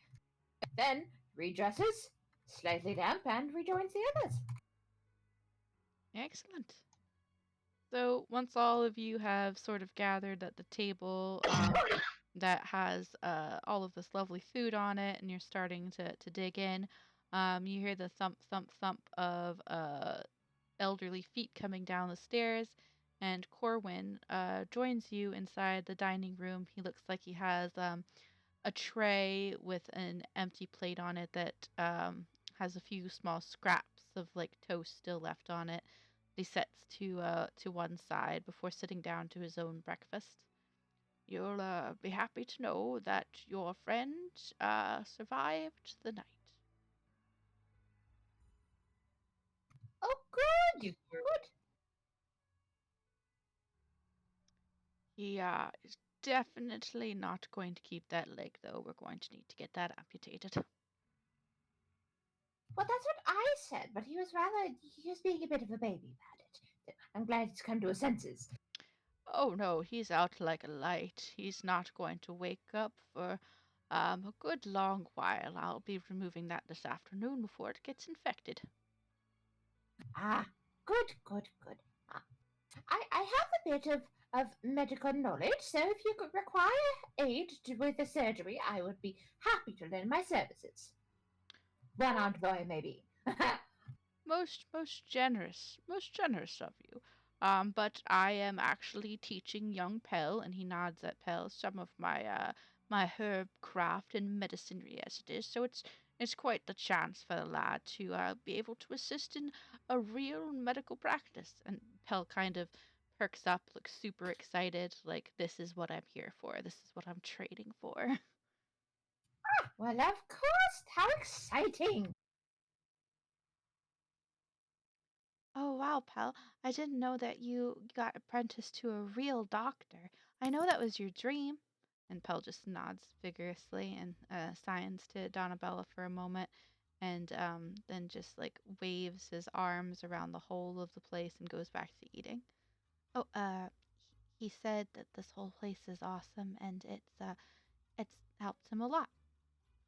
Yes, I do know. I have learned the language, my dear. Oh, I know. I was just saying for everybody else. Oh, right. Quite. Sorry.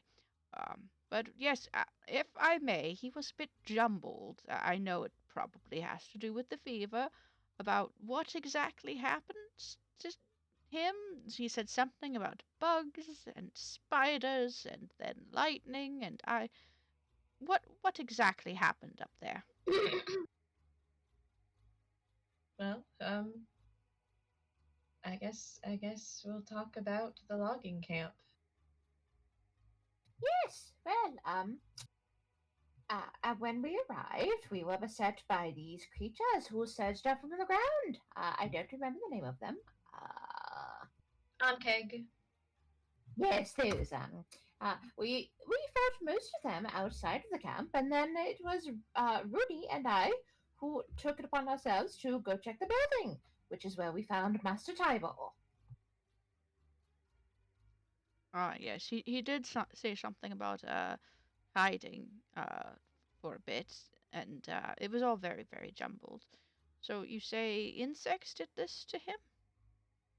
Well, no, we managed to get him out of the building after fighting a bit more of the much larger one of those on kegs, and we found we got him back to the rest of everyone nice and safe and good and sound, and we decided we should probably check the rest of the camp, and we had that fancy floating disc that you saw earlier. It's what we brought him on, and we went searching to see if we could find any clues of anyone else at the camp still being around or there. Maybe they were safe and we were just looking, and we didn't have much luck on that front, but we did find this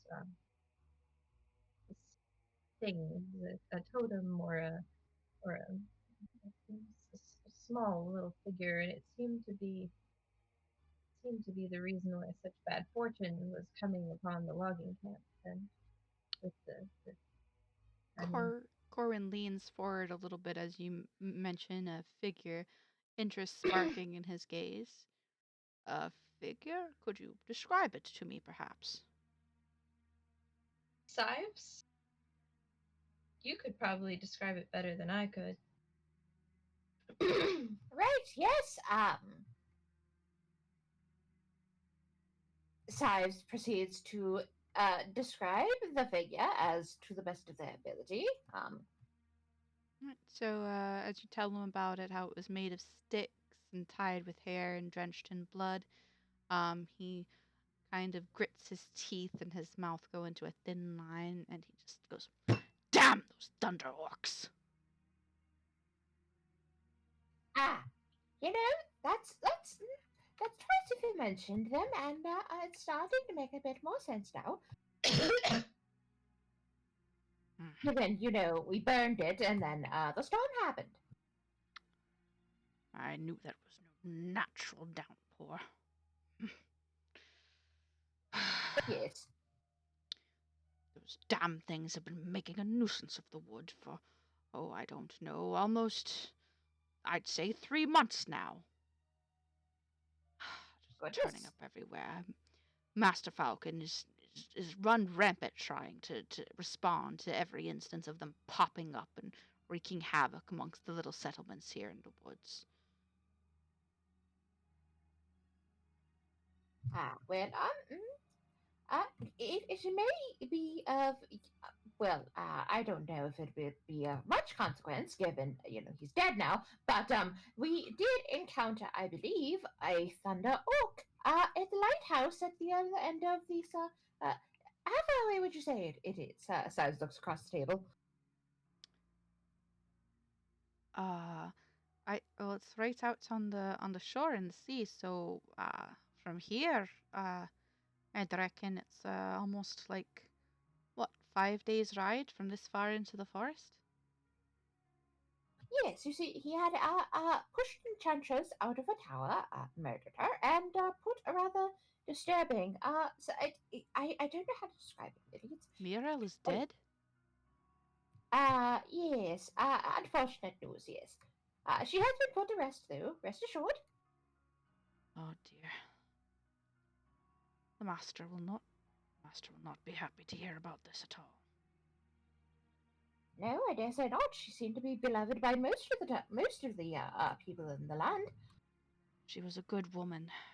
She kept that lighthouse lit and safe for most ships in the area. It is a great loss as both a person and a dear friend of the master.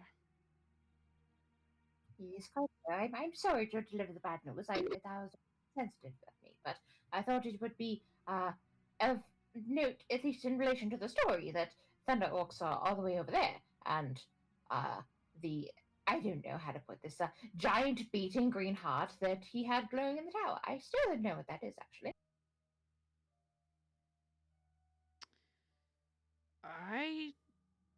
I am not familiar with any giant green beating hearts, but uh, we have been beset by more than is normal of orcs lately, and some of them have been exhibiting some rather extreme magical powers of the thunderous persuasion.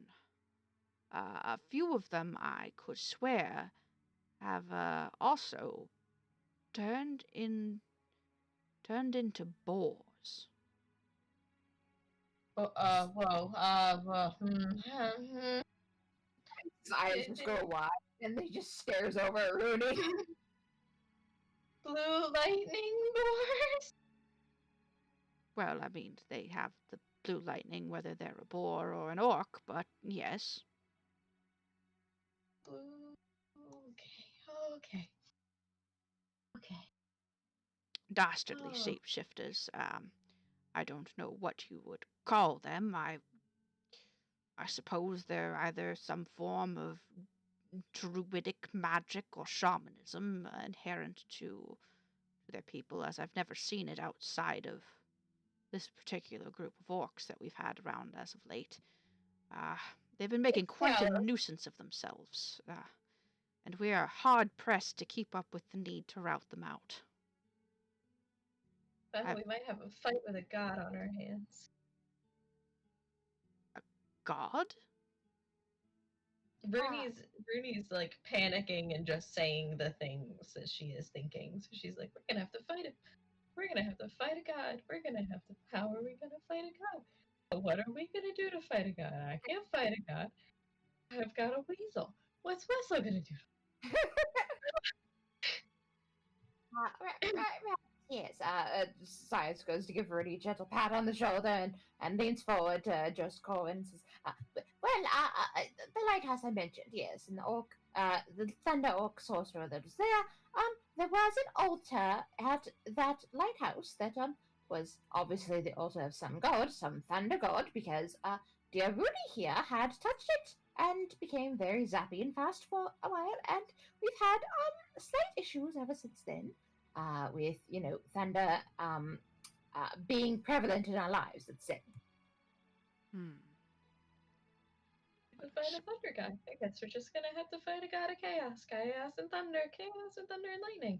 Oh, you can follow us and strike down giant trees and can set things on fire and everything. Calm yourself, young gnome. Now, calm yourself. Gods cannot pass over into this realm.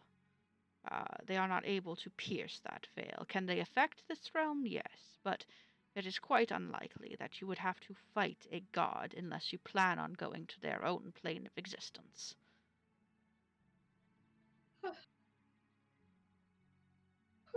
Okay. Okay. Will you have to, maybe, if this keeps on and they keep invading this forest, fight a bunch of their followers? Yes, probably. I think that's probably what's going on right now that you've given me this information. I'm gonna anger a god. I'm gonna anger a god. Who wants to keep angering gods? Oh, pish posh, you anger a god by getting up off the wrong side of the bed in the morning, you young little fool. Gods are always easily offended.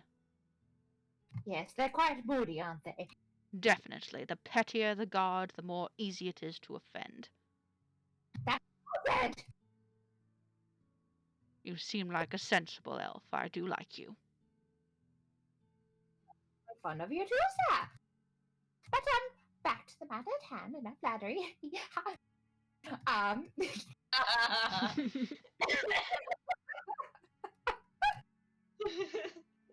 Guys, roll me a perception check.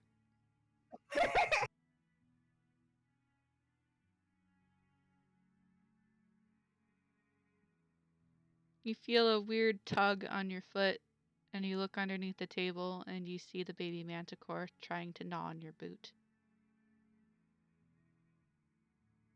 and then Size goes from gentle tittering to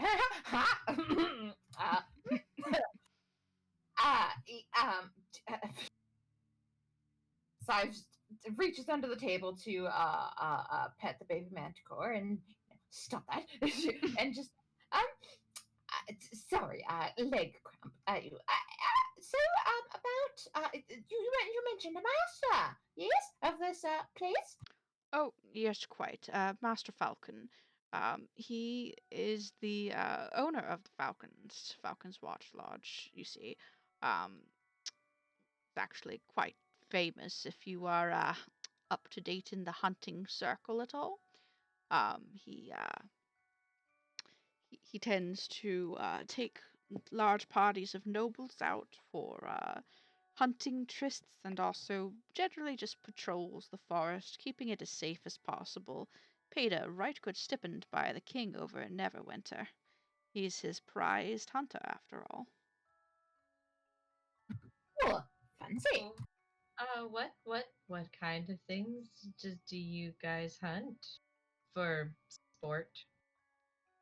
Well, while the nobles may hunt for sport, we make certain that they respect the laws of nature and not overhunt the place. We also police against things like poachers.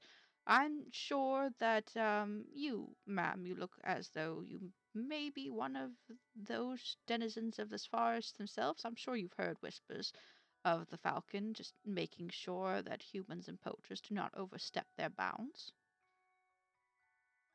And Rooney, you I have am in fact heard whispers. You've never met the man, but you've encountered a few of his anti-poacher traps once or twice. I've experienced some things and heard whispers of the man. I am from this forest. Quite, I thought so by your get-up. You seem to be one of the many forest gnome tribes that is dotted throughout these woods. Quite good, quite old family. It's very nice. He nods. But Thank you. he mainly hunts the regular game as can be expected. Deer, elk if they wander down from the mountainside. he routs out bandits when they try to take up lodgings here within the forest. Generally just helps to keep things in line, but it has been quite tedious as of late. He's off scouting, trying to find the main settlement of these Thunder Orcs right now, actually. Anything we can go off to try to help that you know of? Well, we did recently receive a request of aid just a couple of days ago, mere hours after the master had left for his scouting mission. Um, Obviously, I am quite too old to be able to do much more than manage the house, and Pell can't be sent on his own to deal with such dire matters. But apparently, leader of a the leader of what was supposed to be a mining expedition, their new foreman, has been ambushed on the road and captured by a smaller band of orcs, and reportedly at least one ogre. And I don't know when his mastership will be back exactly, and I don't know if he will be eaten before then. So if any of you think you could handle that, I would certainly love it if you could assist.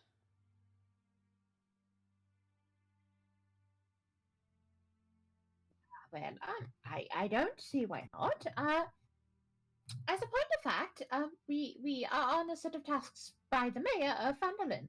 One of them, not just the mayor, but people who submitted requests. Anyway, one of them was to bring rations to the Mr. Tybal's area.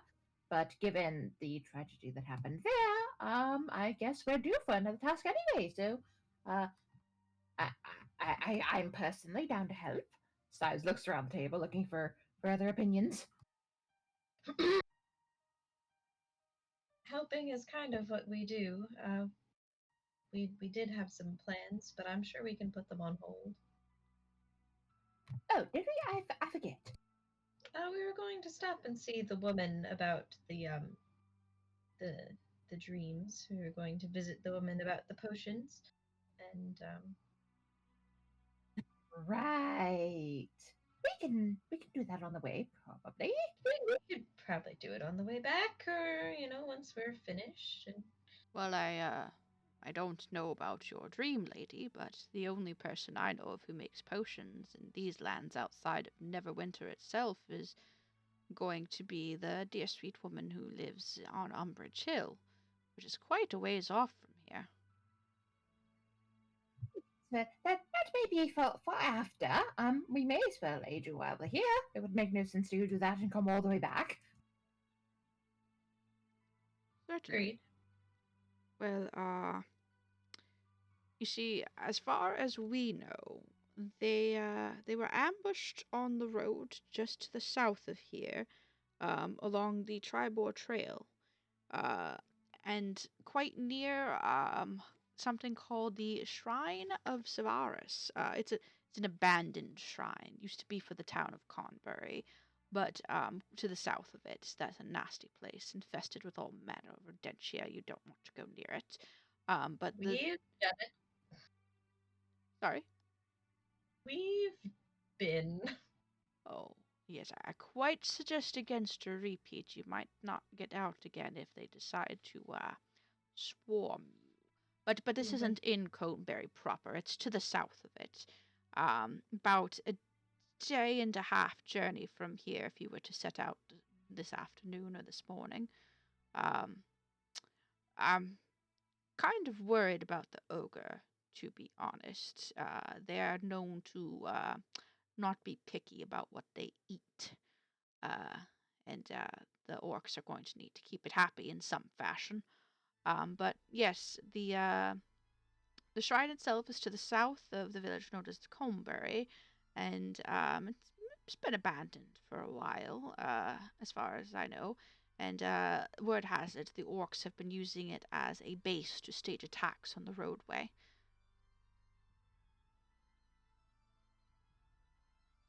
Well, Sounds pretty cut and dry. Sounds like we're going to a shrine, an abandoned shrine, to get up some orcs.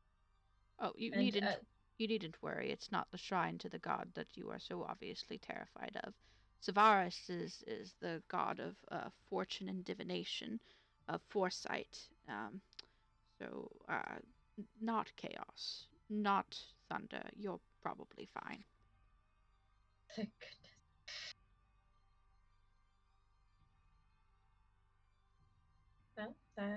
Well, what do we think, team? I just Nix? realized I was on mute this whole time. Yeah, I was wondering why you were so quiet. I was like, Nix would have hopped in now and been like, "So we're gonna help." Yeah, that's the very next thing. Where is our Yeah, next? cause I like would say things and it was just kind of like in the middle of everyone else saying things, and like it just kind of went along with everything, and I was like, oh, okay, cool, you know. And yeah, I was silent the whole time. Sorry about that. Um, yeah, Nix was like, yeah, we can help, and also said, yeah, meeting for the dream lady. But she was also saying, she was also going to say this would probably be a good idea because if a lot of people are keep being attacked on the roads, then if we can kind of take out one of their home bases, it'll probably help with a lot of the travelers and everything and movement of the goods and all that. Quite so.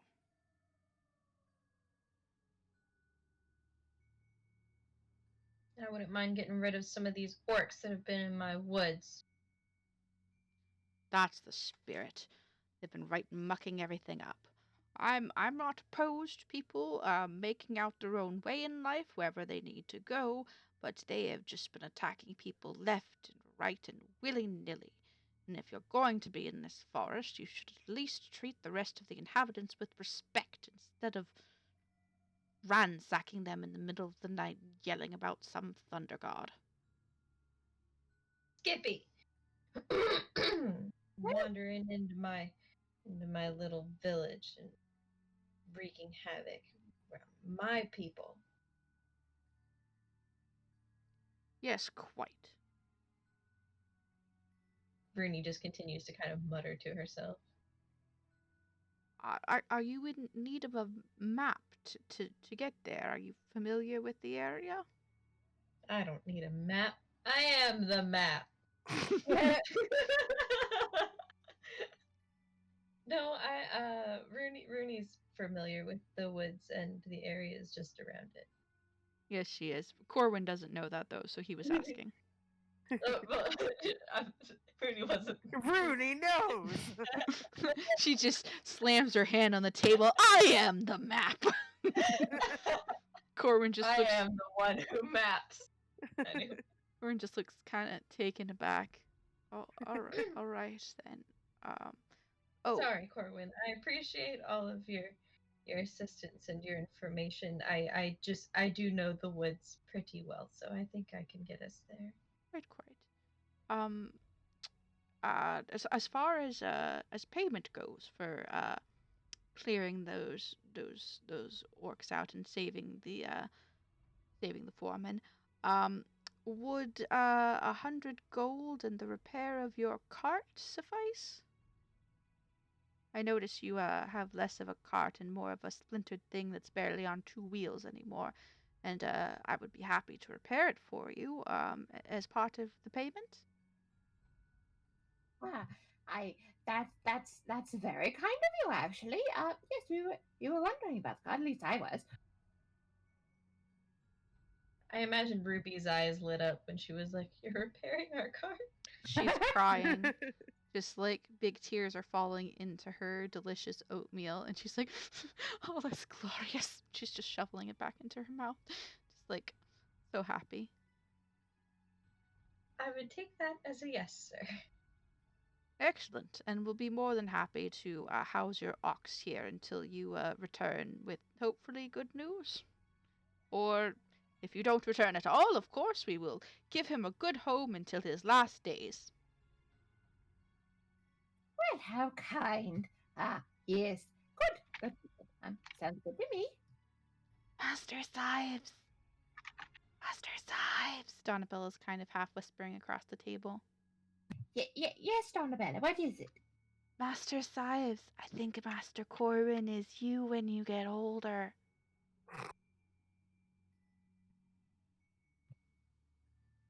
My dear, you've never said something to me so beautiful in my entire life. Thank you.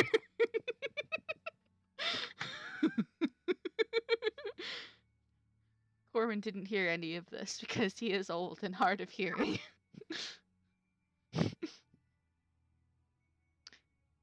Now, out of character here. Mhm. Isn't Sives older than Corwin?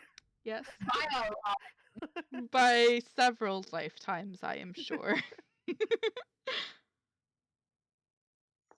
is really sure how old Sives is, but at this point, Sives is just raring to become the man Corwin is eventually. Sives is older than everybody at this table added together, even older than Rooney. Why'd you say it like that? How old is Rooney? Gnomes can live for an extremely long time, a couple hundred years. See, I was imagining Rooney kind of like young adult. Yeah, young adult for a gnome is like 50. Nice. I'm an old lady. Not that 50 is that old. I have to reassure my mother and her friends that they are not old all the time. So Well, 50 is like early 20s to gnomes. I'm feeling that. Yeah. So next time to make a comment, be like, "That's early 20s for gnomes." And Ruby is a dwarf, and she is also a mid to young adult. And she's like 70 something. Nice. She's a dwarf. This is like 19. Yeah. Tieflings have normal lifespans, so do humans. And halflings have lifespans that are a little bit longer than humans, but not as long as gnomes or dwarves. Unless you go Lord of the Rings style halfling, and then apparently you live forever. Well, I mean, there was magic involved. There's magic here too. Anywho, yeah, what you guys doing? Finishing up breakfast, and then I guess we're getting suited up. Yes, quite. Excellent. All right. So, Donabella kind of finishes her breakfast first, and she kind of looks to Pal, and she's like, Master Sives? Yes, my dear. Master Sives, if you wanted to learn some sign language from Pal really quick, we could probably teach you a couple of things, and then I can teach you more while we're headed to where we're going. Yes, I'd love that actually. Given Size isn't eating breakfast, Size just waits until Pal's done eating or ready, and then yes, that sounds delightful. And Just the basics. I'm sure we don't have much time before we need to leave. And Pell and Donabella are gonna kind of come over here to this corner of the room and motion you over so you guys can work on some things while not disturbing anybody else's breakfast. Wrench your foot out of the grip of the Manticore child. Right. Just leaves the boo behind. It's fine. Go ahead and roll me an intelligence check to see how much you're able to absorb in this very short lesson.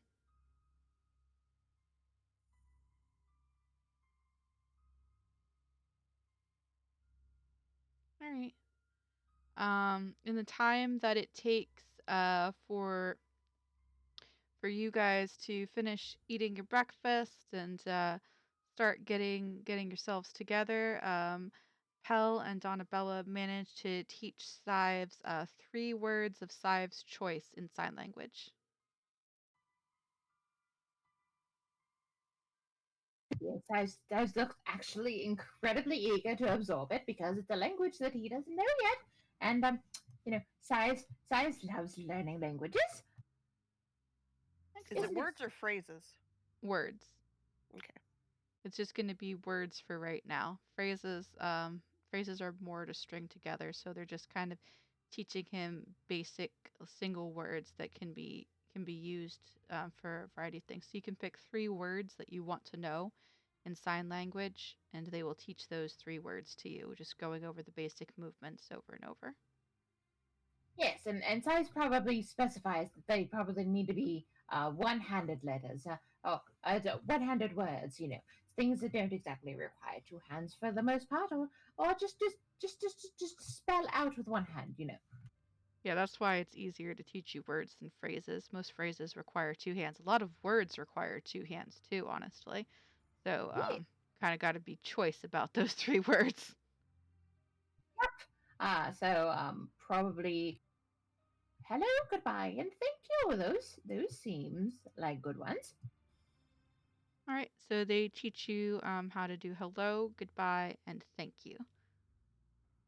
Delightful. Now I can be polite. And Pell actually looks very happy to be able to teach you some things. Um, and they kind of look at Donabella, and their face goes kind of sad for a minute, and they throw their arms around Donabella. Donabella hugs them back fiercely. Don't worry, Pally. I know where you live now. I can come back to visit sometime. And Master Sipes can come too, and you can teach him more words. My goodness, I would love that. Honestly.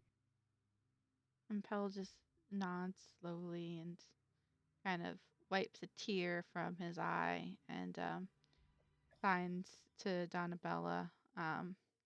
And you catch that he says it looked like he might have said goodbye. It looks a little bit different with 2 hands than it did with one, and something else. And Donabella's like, I love you too, pal.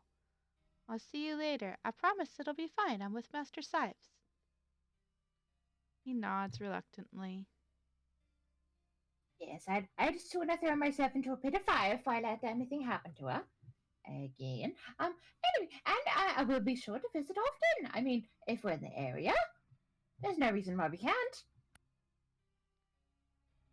But I mean, a lot of what we're doing is in the area. I'm sure we can stop by next time we're in the forest. Uh, delivering to infested logging camps. Speaking of, what about the man upstairs? What are we doing about him? Well, I dare say he can't exactly go anywhere right now. We'll have to come back here after our task anyway. So once we do, we could probably take him with us back to what is it, Fandolin, I think. Mm-hmm. Oh yeah, the cart will be ready by then, so you won't even have to cart him around in your disc. Right, as fun as that was. Yeah,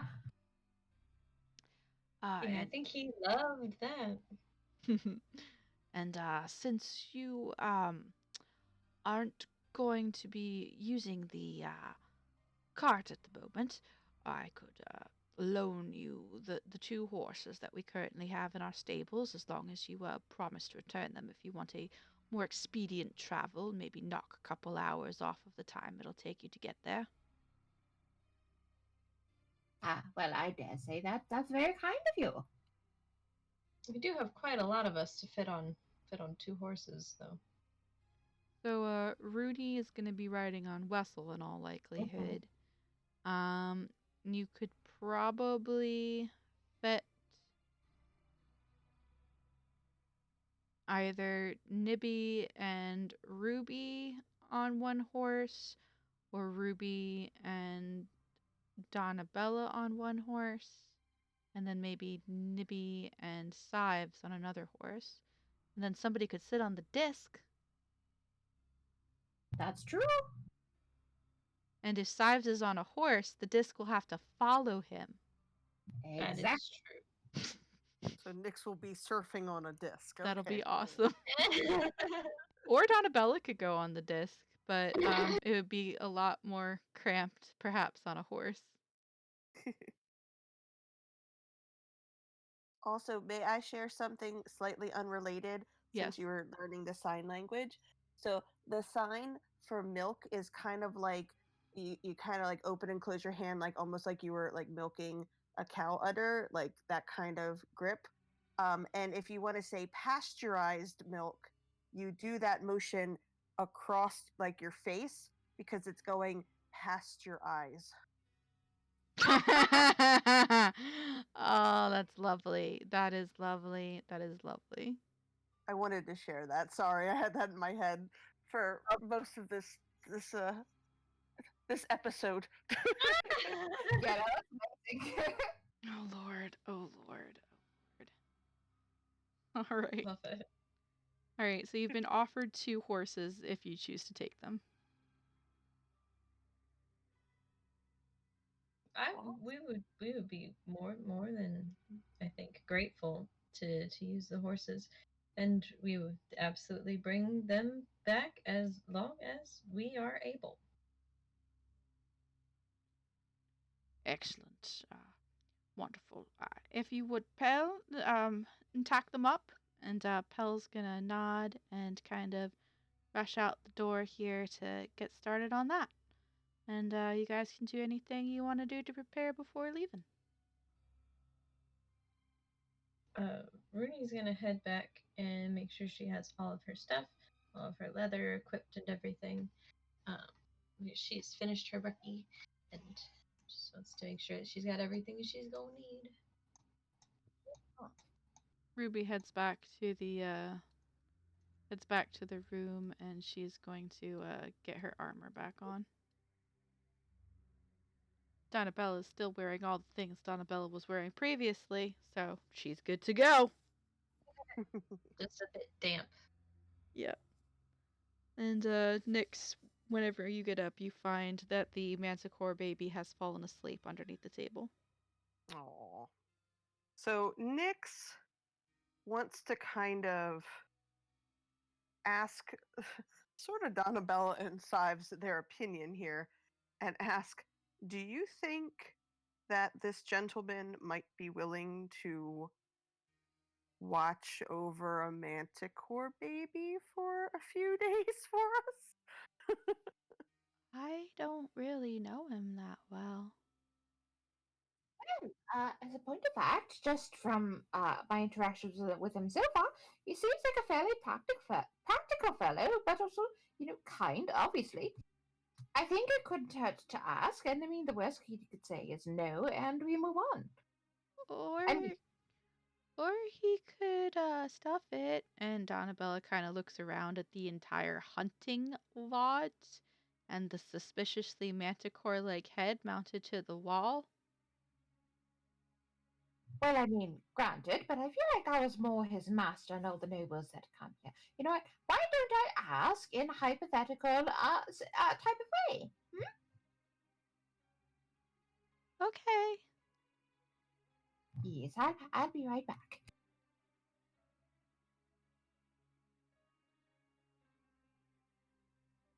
Sives hops back up to Master Corwin and gives a brief bow and greeting. And hello, Master Corwin. I did have a somewhat strange inquiry for you. Oh yes, yes, quite. What can I do to help you out? Well, as it happens, we we've come across a creature of exotic origin, and it is in our keeping as of yet. And it is yet an infant, you see. And Need it skinned and stuffed, do you? no, rather, you see, it is somewhat of a companion for our party. Oh, I do apologize. No, yeah, it's quite all right. I mean, given the occupation here. Yes, uh, indeed. so, you see, it, how do I put this? If you were to think about it from a hunter's point of view, it would be a rather poor sport to murder an infant because it can't hardly fight back or flee, you know? I while we don't really condone the hunting of young animals. It rather depends on what sort of exotic creature you mean, as there are some, and I choose my words delicately here, that would be considered dangers to others. Well, certainly, of course. It's certainly not like not. It's certainly not a young bear, or wolf, or anything that surely can't be tamed. Well, let's say if it was a creature of high intelligence, you say. Ah, the intelligent ones tend to be the most difficult. Why don't you speak plainly, Master Sives? What is it precisely that you are in need of? Right. Well, darn bells. Anyway, given we are in uh, okay, speaking plainly, we have a baby manticore in our midst, and it is, you see, as an infant. Gracious. Yes. We're raising it up in a rather tame fashion, and given it is yet a baby and quite harmless, except for it when it's hungry. Jesting on the jesting. We we have been bringing it along with us on certain encounters, and it's not exactly the most safe place for such a child, and it is somewhat of a burden when you're in that situation, you know. I'd worry less about the child and more about your own survivability from it as it grows into adolescence. Yes, well, that won't be a problem. You see, we um uh at least I had been planning to deliver it to a distant, yet uncivilized land where it could live out its life in, wild peace and such and so forth, and then possibly be hunted by somebody else. Once it's grown up, it'll be a much more honorable hunt, much more valiant. Go ahead and roll me a persuasion check.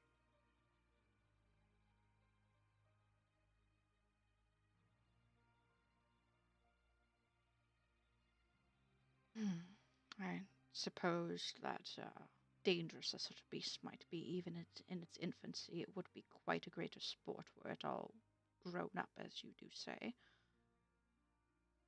Exactly, and given it is intelligent, we could, let's see, as we raise it, we could show it rather, how do I put this?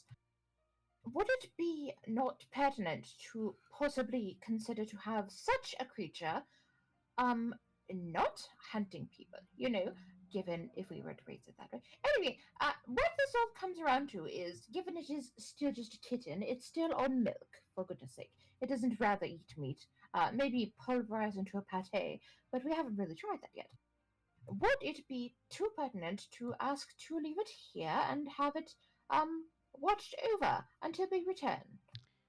Uh, I, It's my, just, I myself am too old to care for such a dangerous beast. However, young Pell has quicker hands than I and would probably be able to survive a temper tantrum from such a creature, um, especially if I'm standing on by with antivenoms.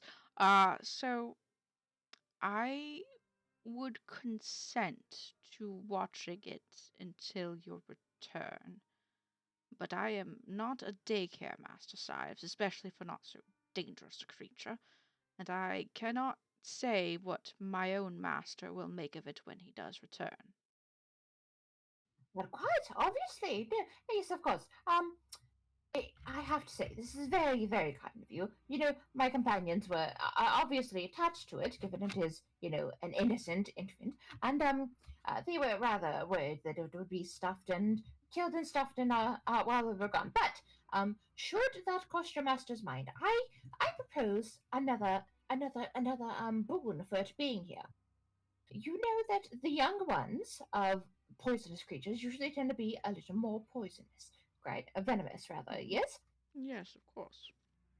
And you mentioned your anti-venom, so would it not be pertinent to perhaps milk the stinger while we're gone, and you could make more anti-venoms that way? Roll a persuasion check with advantage. Oh, Hmm.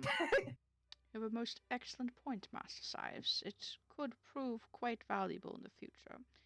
All right, as payment for watching your Manticore, I will be milking it daily, as you say, for such venom as you have described, for the making of my medicines and antivenoms. I am quite positive, and he rubs his chin as he says this, I could probably make an even more potent sedative for young Master Tibor with such a concoction. Possibilities, quite nice. Yes, yes, we will consent to this. You may give your manticore to young Master Pell. He can keep it with him in his room above the stables. Ah, delightful. Thank you so much, Master Cohen. And if I may, it may be pertinent that we do a very quick milking before we leave. If we do it in the presence of people the Manticore knows, then it should know that what you're doing to it is quite safe, not harmful, and may even be comfortable with the process while we're gone. Excellent, excellent. That sounds like it might be the ticket. Yes, certainly. Let me go get Pell. I'm sure he's finished with those horses by now. And he can assist me in the milking process. Ah, thank you, Master Cohen. We'll be along shortly. Excellent. And Corwin kind of walks his way out the door. Sives rushes back over to Nix and Donabella and kind of goes over what the agreement has been made, and assures them, a quick milking, if it's anything like milking, spiders and snakes and snakes and such, then it'll be obviously painless Goats! and goats, yes. It'll be painless, but we should have the first milking done with you there, given it seems to be closer to you, Nix, of course. You and Nibby. So, well, you can show it that it's not painful, and so while that's happening while we're gone, I feel like it's a good thing all around. It'll be helping saving lives for other magical attacks that might happen in the area. Are you unmuted, Nix? Yeah, I'm just sorry. I was just kind of thinking because I was also thinking, it's going to be very hard to either ride on a horse with a manticore baby or surf on a disc with a manticore baby and fight a whole lot of orcs with a manticore baby and an Right? ogre with a manticore baby. So I'm like, I don't know what to do with this thing. So I was like, well, if Sives and he are so similar, maybe we could get him to like watch it, and then maybe Bella can like get Pell to be like, I'm gonna protect this guy because he's a sweetie, and that kind of thing. So that's kind of, but Nyx is also kind of thinking also the idea of they did say that they would do it and then when the master comes home then they can't guarantee anything, and she's kind of like He said Yes, that until he suggested the whole it could be an antitoxin thing. okay. Yeah. Sives explains that they've worked out the deal of milking the manticore while they're gone for the venom. So that way, that's the assurance that the master will not stuff it and skin it because it's a valuable resource now. Okay, all right. Then Nyx is feeling a little bit better then about it, and so she and I guess Nibby will head out to the place. Rooney shows up and hears, "We're gonna milk it," and I'm like, "There's no more babam." Yes, quite sad about that. No, it's gonna. We're going to milk the venom from the manticore baby. As you see, that's going to be the assurance that it won't be stuffed and skinned while we're gone. It'll still be here, quite alive and well taken care of. So, Mr. Corwin's going to take care of it for us. Well, Master Corwin will be milking it, and Pell will be the one taking care of it while we're gone. Oh, Pelly, he's such a good boy. Yes, I think they'll get along famously. What do you think, Donabella? Well, Paula did always want to be sort of a cleric or a medicine type person, and this does sound like it kind of goes towards what he wants to learn. I'm sure he'll be more than happy to take care of it. He's always really liked like odd creatures and things, so. Well, Well, perfect. We should yeah. probably offer up our supply of milk and broth for him. Oh yeah, Um, you're probably gonna need to give him directions. We never had any Manticore babies at the orphanage, she says matter of factly. that's quite fair. Nyx has been doing much of the feeding of the Manticore baby, but I have fed a few babies myself, so we should animal babies, not people babies. That'd be weird. Anyway, we should probably go see what they're up to and make sure that they have the stores of broth and milk that we had saved for it. Yes, of course. All right, so you guys go out. You find that Pell has gotten the horses saddled up and ready. They're kind of waiting and nibbling on small bags of grain that he's set before them to get them to snack while standing still. And Corwin is discussing with him about the Manticore baby, and he just seems super excited about it. He just like eyes are keep darting from each person as they come out, trying to see who's got it, where is it. He wants to hold it. Where is it?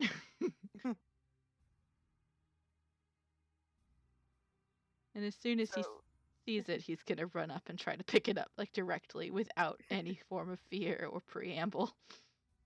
well, Nyx wants to kind of go up to Pell and just be like, I just wanted to make sure it's okay with you. Would you be willing to look over the Manticore baby? And kind of holds up the baby. And he is like nodding vigorously. He reaches out to try and like gently pick it up underneath its front paws and just like he's gonna roll an animal handling check. Let's see, a nat one. Oh. Quite quite possible.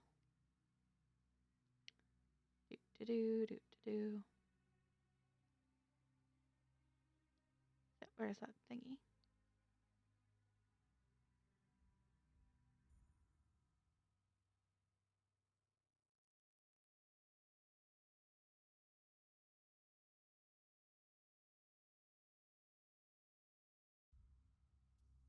Hmm. Nice. Donabella and Pell have the same character sheet, so I just used hers. It's like the Manticore and Pell have known each other their entire life. Yes, as Pell picks up this Manticore baby, who had kind of been wiggling in your hands because he was kind of cross about being woken up when he got picked up under the table, all of a sudden they just stare into each other's eyes, and then it begins to emit that growling purr that it had been before, and its forked tongue comes out and just like licks him from chin to nose, and he is just like silently joyous and just like holds it and like puts it so like half of it's on his shoulder and it's tucked up underneath his butt with the other arm, and the scorpion tail is kind of lazily flicking back and forth, but he does not appear to be afraid of what that means at all because he's just so happy to be holding this baby. So I guess at this point, Nyx and Nibby kind of explain to Pell and Corwin about, kind of the feeding schedule and, how not to hold the baby over top of like the outhouse trying to get it to go to the bathroom, that kind of thing. Pell kind of looks at you like really weird when you say this because Pell is thinking of it like it's a cat, and he's just like, in his head, he's just like, why didn't you just get it a litter box? Because Nyx isn't good at animal handling. That's why. Pell is just like slowly shaking his head at you in disappointment. But it gets to a point where after you've explained everything, Corwin is going to try and milk the animal. And with Pell's wonderful animal handling check, he keeps it nice and calm so that Corwin has advantage trying to do this. This is going to be a sleight of hand for you, Corwin.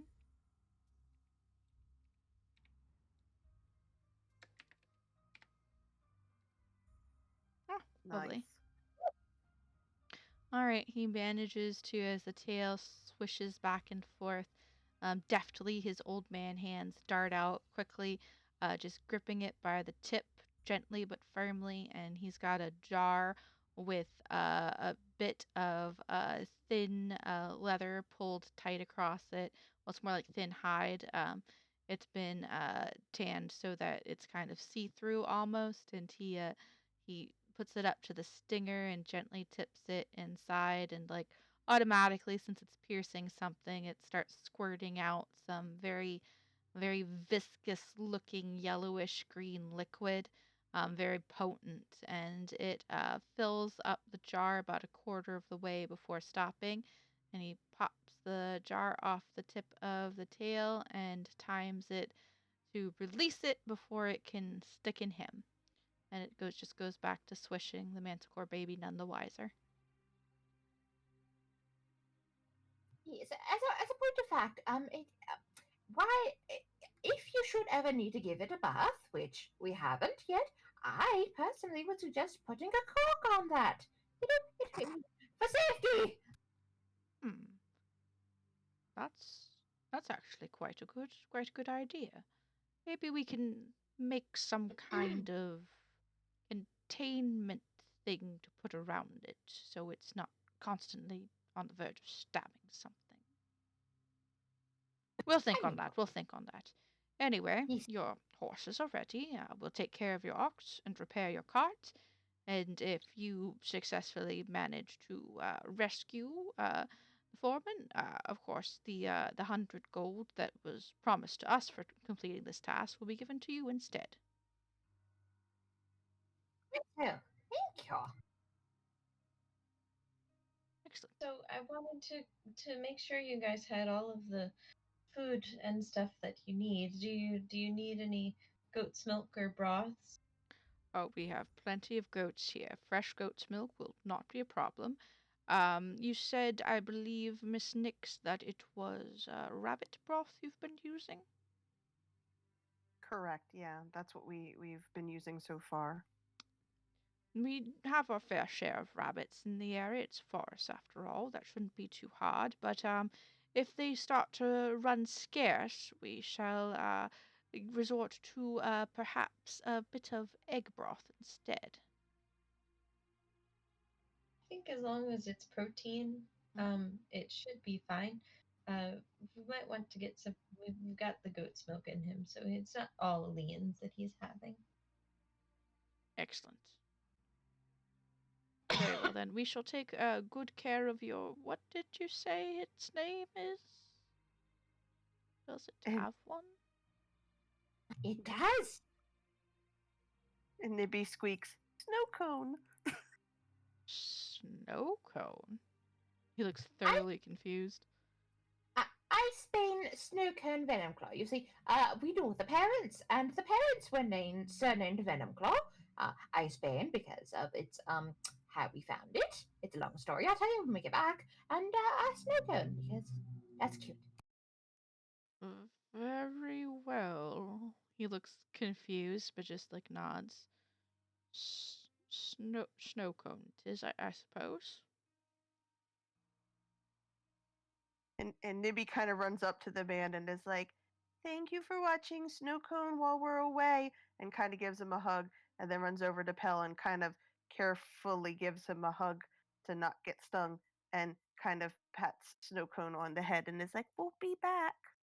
Corwin, when Nibby runs up to hug him, he does that whole old man thing where we're like, this kid's touching me, where he holds his hands up like, and he's like, yes, quite. And he like gently pats you on the top of the head while keeping the rest of his body like away as possible. But Pell hugs you back, Nibby. Pell gives you a nice big hug back, and he doesn't appear to have any regard for his own safety or yours with that slowly, lazily lashing scorpion claw. And you can feel and hear the purr of Snowcone as he snuggles into Pell. And Nyx, of course, says, yes, thank you both. We do appreciate this. No problem at all. These are valuable regions, as Master Sias has pointed out. I'm sure with such a benefit outweighing any of the inherent dangers, there will not be a problem. Not every day you get your hands on a manticore, let alone a very venomous child. Exactly. I have to AFK for a second. Okie dokie. Yeah. All right. Anything else anybody wants to do before you take your leave? Do we still have enough? I guess we would have enough supplies since we just kind of took all the supplies from the cart we had. So I guess that was kind of a silly question. Yeah, between the bag of holding and the pail of colding, especially after you've emptied out all of the goat's milk and rabbit broth to make room for more rations because you've given them all of the manticore feeding supplies, you've got plenty of room for all the rations you need, especially since Tibar is too unconscious to protest you taking the goods that he had paid for. So yeah, you are all set for travel as far as food goes, and water for that matter. Then Science is going to go ahead and resummon the disc because I remember I poofed it away last night. Mm-hmm. Probably should put it around. All right, so in order for this to work, Sives has got to be one of the ones riding the horses for sure. Who Okay. wants to surf on a disc?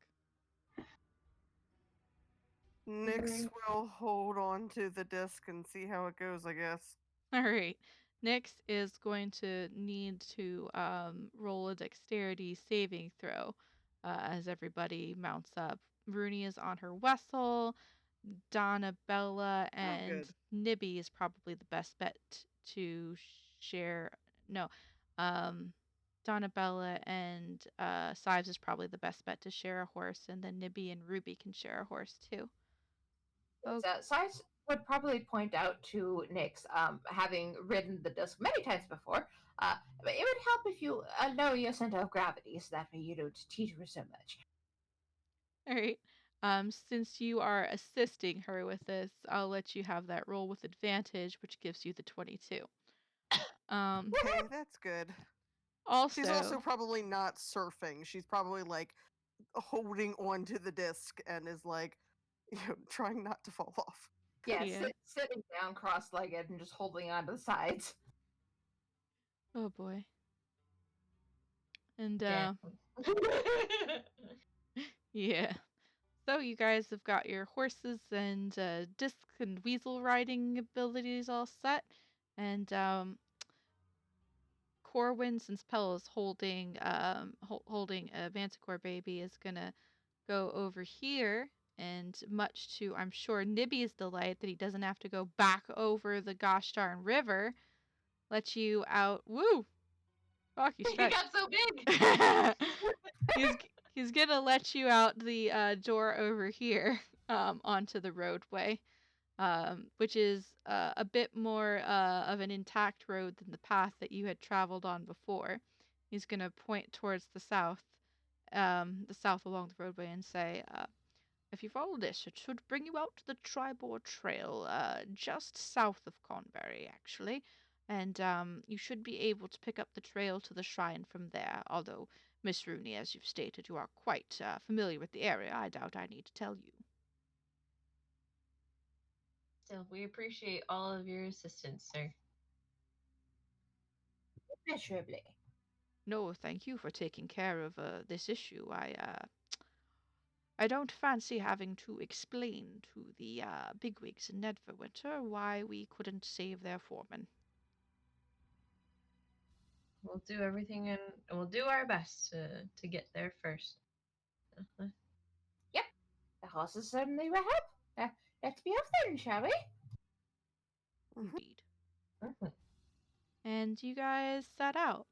Now, he had previously said that it would take about a day and a half to get there for you, but that was on foot. So with the horses, if you go at a pretty fast pace, you should be able to double your speed and get there in about 3/4 of a day. So just about when it's getting dark if you wanted to. Oh. But that's only if you plan on doing that. And if you do that, you won't have to worry about rough terrain since it's Rooney's favorite terrain, but you will have disadvantage on perception checks. If you go at a normal pace, you would get there by about midnight instead of just as it's starting to get dark. And you would not have to do disadvantage on perception checks. So what pace would you guys like to go at? I would be fine with going normal just to not have disadvantage on perception. Also, I feel like at cover of night, if we could arrive stealthily, that might help. Okay. You Yes, guys, Sives. go ahead. Sives was going to agree and mention that pretty much everybody in the party has some form of dark vision, so the covered night would work out well for them. Yep, everybody but Donabella. Exactly. She has us in trust. All right, so you guys set out on the road again and go ahead and roll me perception checks for anybody who's keeping an eye on the area as we go out.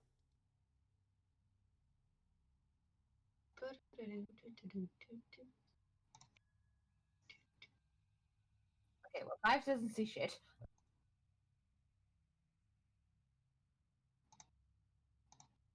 Rooney and Wessel take the lead. Oh yeah, point of fact, Sives probably is letting Donabella actually hold the reins, given that Sives not only has one arm, but also, given what Sives is, might spook the horse a little if it's up near the head, just because animals, I would figure, have some sense of not alive things. Yeah, I was actually about to get to that. Oh, If I'm sorry. if you go ahead and make an animal handling check for me. You're Oh, not the good. one you're not the one at the reins, so you can make it with advantage since she's got the reins, but just do an animal handling check to make sure you don't spook the horse. So fuck. You spooked the horse. Yeah, so you are the horse is downwind of you, so it gets a full whiff, its nostrils flare, its head dips back, and it dances around from side to side and nearly bucks you off. Um it could have if it was a natural one. It almost bucks you off. It takes you almost 20 minutes to calm the horse down enough to carry you. But even then, it's going to be pretty twitchy for most of the ride, often sort of darting in different directions at times unexpectedly. Um, so, yeah, it's not fun. Yeah, Size just tries to keep as still and quiet as possible. Literally, just pretend, because probably, so if these horses are owned by the Falcon Lodge, they're probably used to carrying like dead bucks on their backs and stuff. So they're used to dead things, just not dead moving things. So, Yeah, yeah, they're not used to something that smells like this. So you don't just yeah, smell of regular death. You of a lot of different deaths. It's a lot of different deaths. It's a lot of different things, and it's a very, very weird smell that they are just not used to. But There. You got spider arms. You got. not anymore. Spider arm's gone now. Oh, that's right. That's right. Spider Already took a arms been bath, so crushed down and put in a bag. Yup. Yeah, that's right. Sarge did take a bath, so or a shower at least, so probably smells just a little bit like a musty cellar. Yeah. Not So, moldy though. the horse is going to be jumpy for the remainder of the ride, but you manage to stay seated, if only just. All right, time for Donabella to roll her perception. She's going to do it with disadvantage because she can barely control her horse. 5. Excellent. And Ruby and Nibby are on the other horse, just chilling out. Like we're not having a problem. Sunshine, lollipops, and rainbows. Ruby doesn't have very good perception because she's trying to keep her horse from getting smacked by the one that Donabella can barely control. It's also making Nyx's disc kind of lash back and forth a lot, and it's just not very fun. And Nibby's just kind of holding on to armor and is like, I can't see a thing. Sorry, Nibby. Next time you can sit in the front. It's okay. All right, let's see. But Sives' hawk has a pretty good view of everything, as do Rooney and Wessel as they go about. So you guys start out at a decent pace. You're going along the trail. You see lots of destruction from last night's storm. There are several different trees downed, though thankfully none of them over the road itself, aside from a few larger branches here and there that you pick your way around. It is difficult terrain, and if Rooney wasn't familiar with the area, it would be a lot harder to get going by. But she makes it easy to direct you through the area without having to worry about. Excuse me, I'm sorry. Without having to worry about your horses tripping over any branches. Although Donabella's horse comes close a couple of times, skittery as he is. Because of such a violent storm last night, there doesn't appear to be much in the way of wildlife in the area. Everything is kind of discombobulated from last night, so you don't see anything out of the ordinary. There's sometimes a rabbit here or there, or a deer that your hawk manages to espy, but no boars, and nothing that would worry him. You manage to, by about 3 o'clock in the afternoon, make your way halfway through the forest. Did you want to stop for a short rest, or you can keep going and incur a point of exhaustion?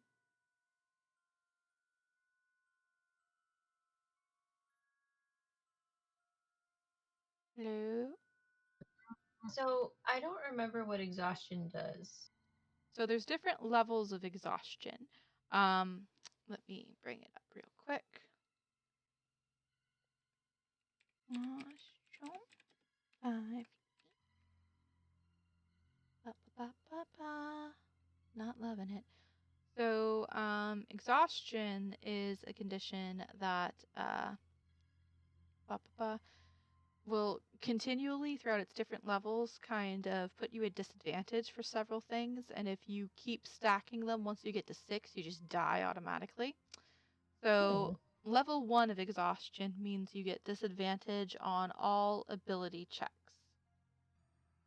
So, any kind of ability checks that you have to do, like a perception check or a dexterity check or anything like that, all of those would be at disadvantage.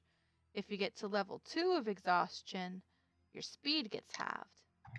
You get to level 3, you get disadvantage on attack rolls and saving throws.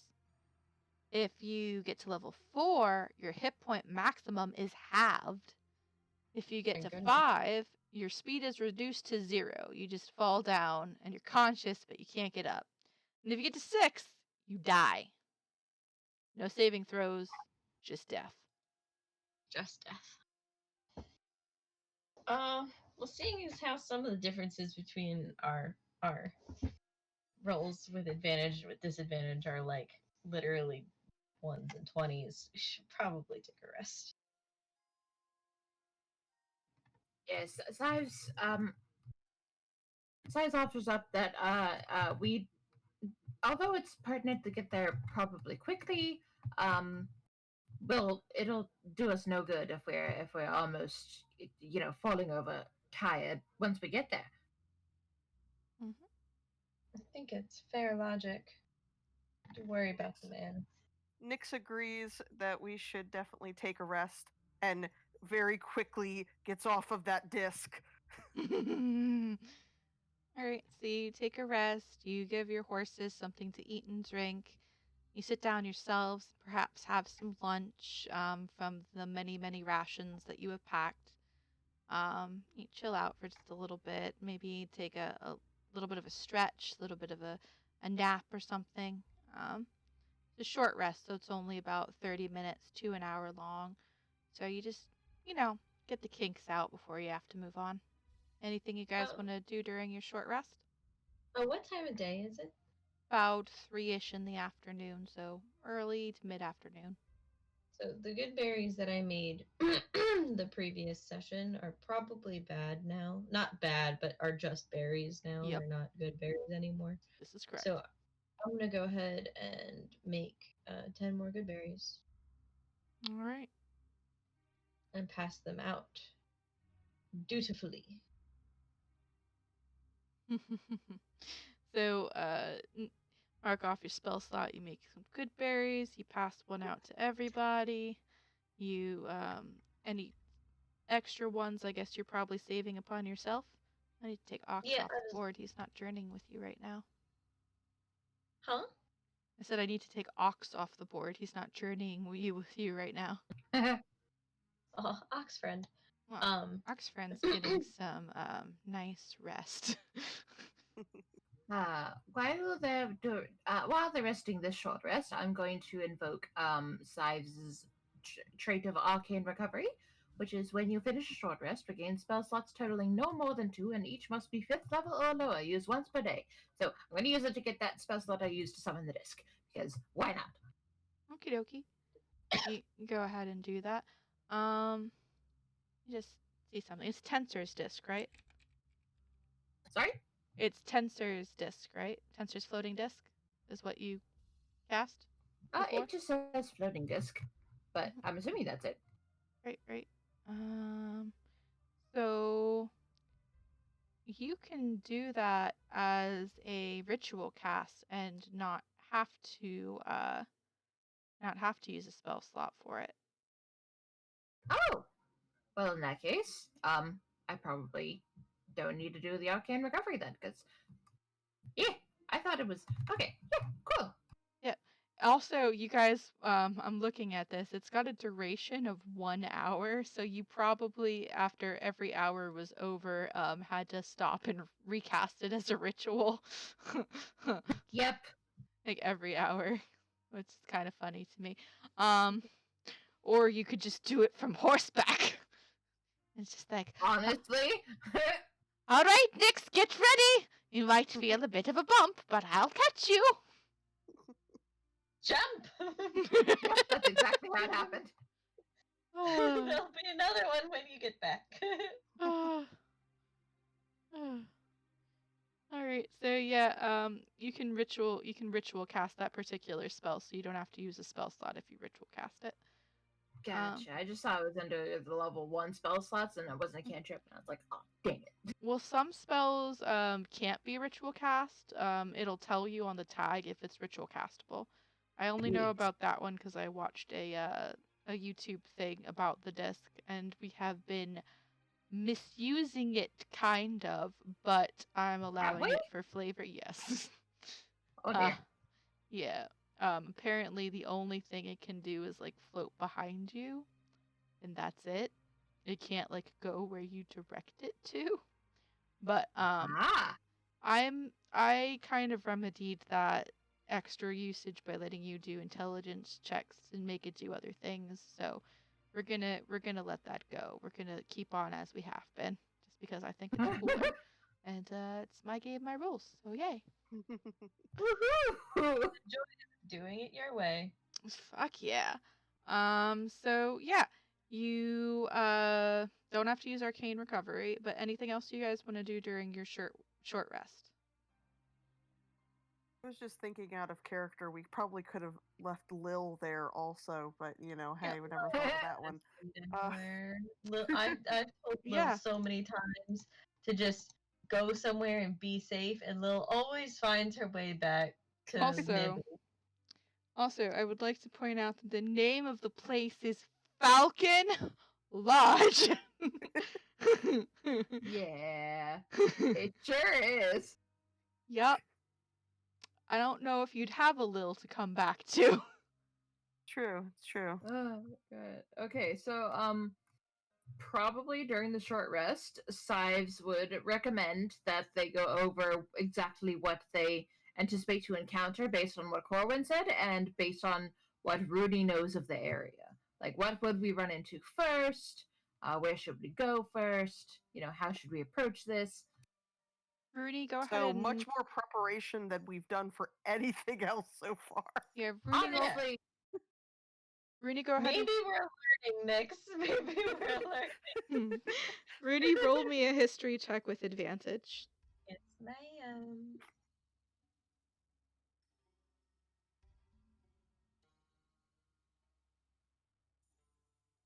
All right, so you're not too familiar with the Shrine of Savaras because it is south of your woods, the Neverwinter Woods, but you did hear a little bit about it because of the destruction of Combberry, the village with all of the rats in it right now. So you did hear about the shrine in years gone by, about the time when Combberry was actually destroyed by the horde of Orcish barbarians that ransacked it the first time, like 100 or so years ago. Um, you had heard tell that most of the townspeople had received a vision of Stavros telling them that they needed to flee their village, and majority of the people went to the shrine and brought all of their possessions to it. And it was said that the reason that Combberry was so ransacked and destroyed was because the barbarians were furious that most of the people had escaped with most of their riches. Um, and they took it out on the town itself since there were no people to take it out on. And then they eventually discovered where the people were and followed them to the shrine, and broke into it and slaughtered everyone inside, but never found the riches that they had taken from the town. So, what you know of the Shrine of Savras is that it was a fairly simple church like place, which did have walls and towers surrounding it made of stone, that could be closed in times of strife, but it was laid to siege, and it is quite probable that some of those walls no longer exist anymore. I share all of this with the crew. right. So we should expect it to possibly be occupied by things that would have otherwise been kept out if there are no walls. Or possibly the ones that ransacked it might have made it an outpost. Yes. You do know that it has been effectively abandoned ever since its destruction, but Corwin did seem to imply that orcs had taken up residence there in order to assault the very nearby Tribor Trail from it as a base of operations. And With that's a recent potentially an ogre. development. Right. So, I suppose Sives would then ask Rooney if she knows of any. Let's say if somebody were to get a good look at the town without going straight up to it, where would we do that from? Would there be a higher elevation nearby? Roll a survival check with advantage, Rudy.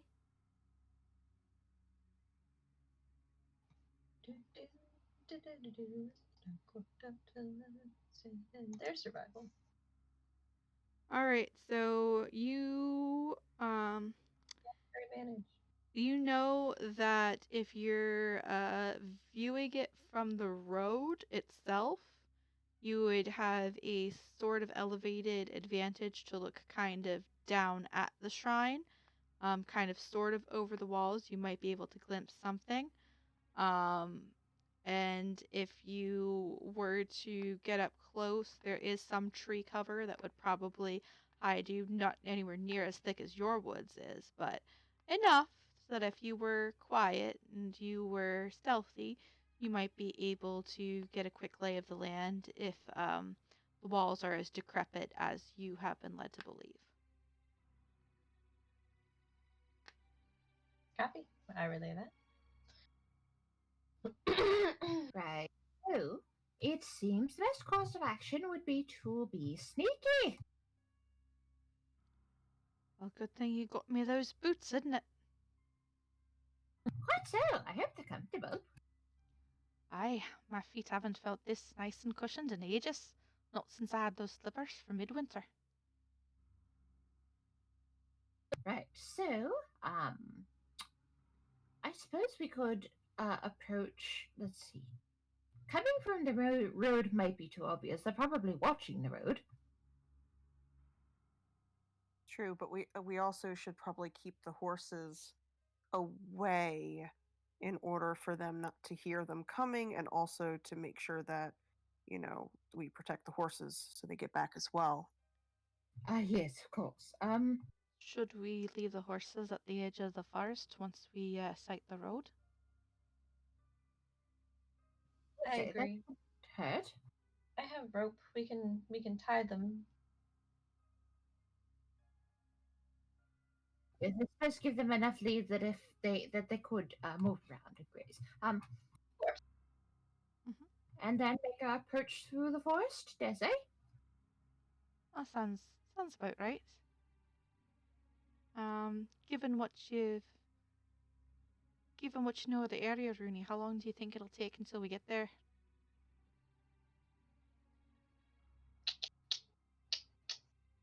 That's a you question. Yeah, it is. I wasn't sure. I wasn't sure if you remembered what I said or not. So since it's You about said 3 o'clock, and I mentioned that you would probably get there about midnight if you were going at a regular pace and not a fast pace. but then we took a rest. You would, yeah. You took about an hour rest, and I was kind of calculating a rest in there for you. I just didn't say it because I wasn't sure if you'd keep pressing or not. But you know that it'll probably be about 7 hours before you hit the Tribord Trail from here, and maybe an hour and a half to make it from the Tribord Trail to the shrine if you're moving stealthily. Copy that. I share that. All right then. Right. Well, it'll be quite dark then. I dare say most of them might be asleep, so we might well have the advantage on this. Aye, not many people like to travel at night, so they probably wouldn't be keeping as close eye on the road. Indeed. All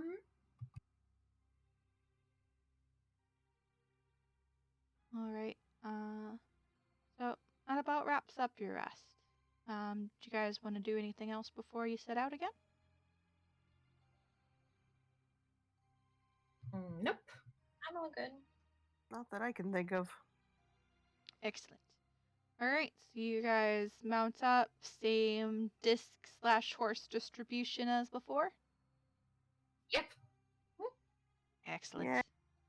All right, roll me some fresh perception checks.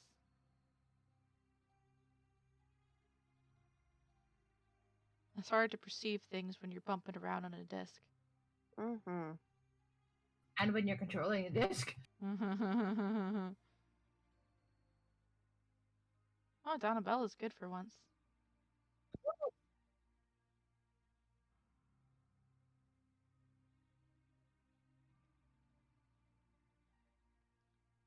All right.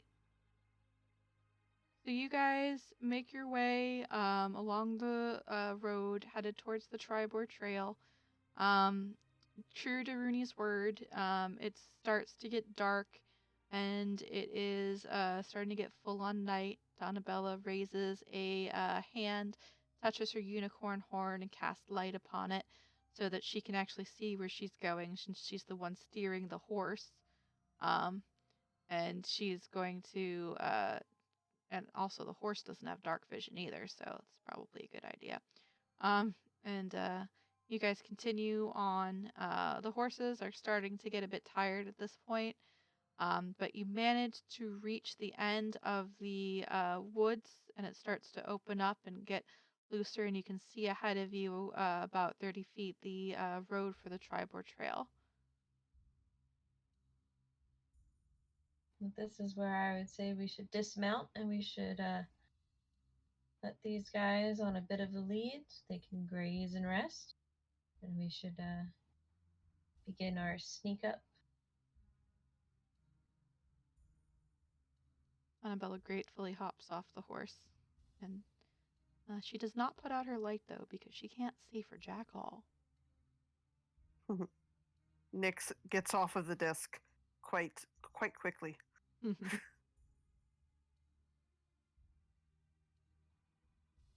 And Nibby gets down carefully.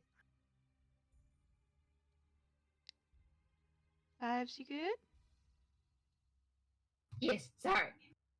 You're good, you're good.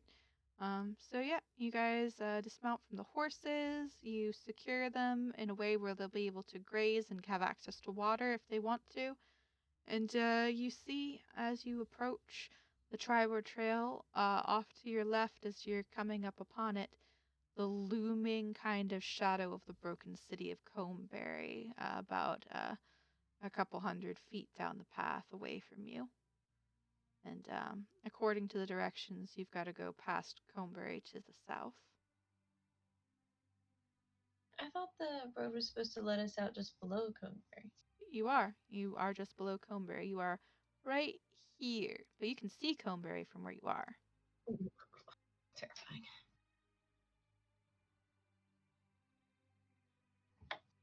Yeah, Combberry is where this little... The little fork. Mm-hmm. And below Combberry is right about here. So we just need to go further south. Mm-hmm. Okay. We don't have to go through. Yay. And if you guys are sneaking, then go ahead and make some stealth rolls for me. I'm going to ask Donabella to turn out her light and just trust us to stay close. All right, but I need to hold somebody's hand. You can hold mine. It's a bit low, but it's here. Okay. And grab your It's a hand. bit but it's here. I'm sure. All right, so is Donabella. Oh, Ruby, Jesus. He's Wait, like, these shoes. These These boots were shoes. made for stealthing, and that's just what they'll do. One of these days, I'm gonna stealth to that orc and snap his neck. Donabella. It's okay, it's a group stealth. So let me just get the calculator out here right quick. See where we stand. 9 plus 12 plus 4. 24 Almost right in there. plus 21. Is that for your hawk? Yeah. Because it's flying around, so it's probably check to see like if it's flying close to the trees and not just out in the open.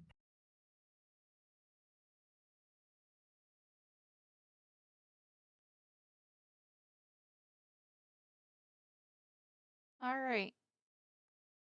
I will keep that in mind. Okay.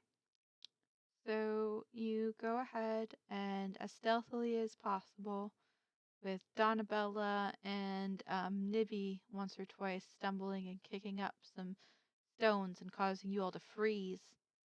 Listen, just wait. You guys all make your way stealthily across the Tribor Trail. You don't see anyone or anything currently that is making you feel nervous.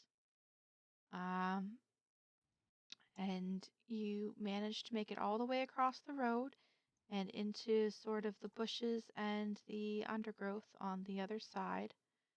And Rooney, just because you know the area and you've already been talking about it and mapping it out, you find the overgrown trail that leads southward towards where you know the shrine to be. And you guys don't go on the trail itself because you're being stealthy. You sort of creep off into the underbrush and the side and sort of follow it at an angle so that when you come upon it, you will be coming upon it in sort of in a sidelong manner. And you, oop, whoops daisies. Hold on just a second for me, you guys. Yep, yep.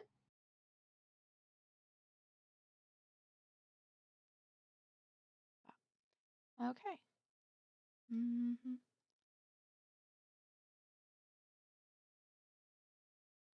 Dun, dun, dun, dun. Now I get to go put you all on the board again. A map, a map, a It, map. a map. Rooney's the map, okay? It's just gonna be a I picture am of the one Rooney. who maps. There's only one map, and her name is Rooney. And his name is John Cena. Dun, dun, dun, dun. None of this is copyrighted. We don't know the rights of this. Are you guys still playing? Yes, we are. Add an extra note. Do. Well, fuck to you too, Nick. What did he say? I didn't even hear him. He said fuck. We're Yeah. being stealthy. Shush. All right, did I get everybody on the board? I don't see nothing. I scroll to the top of it. Ah, Wait. that's why I can't see nothing. Oh, okay. I was like, yeah, this is just a black screen. I don't know what you're talking about. Most of it's black. Well, I was like zoomed all the way in To the middle. to the middle, so like I thought just the whole screen was still loading. Me too. I always I have was- to zoom all the way out. I can't click anything though. I know. I'm working on it. Okay, cool. Not Mm. prepared. Nebby. Nick was like, I can tell you guys are being stealthy. You're going do do do do.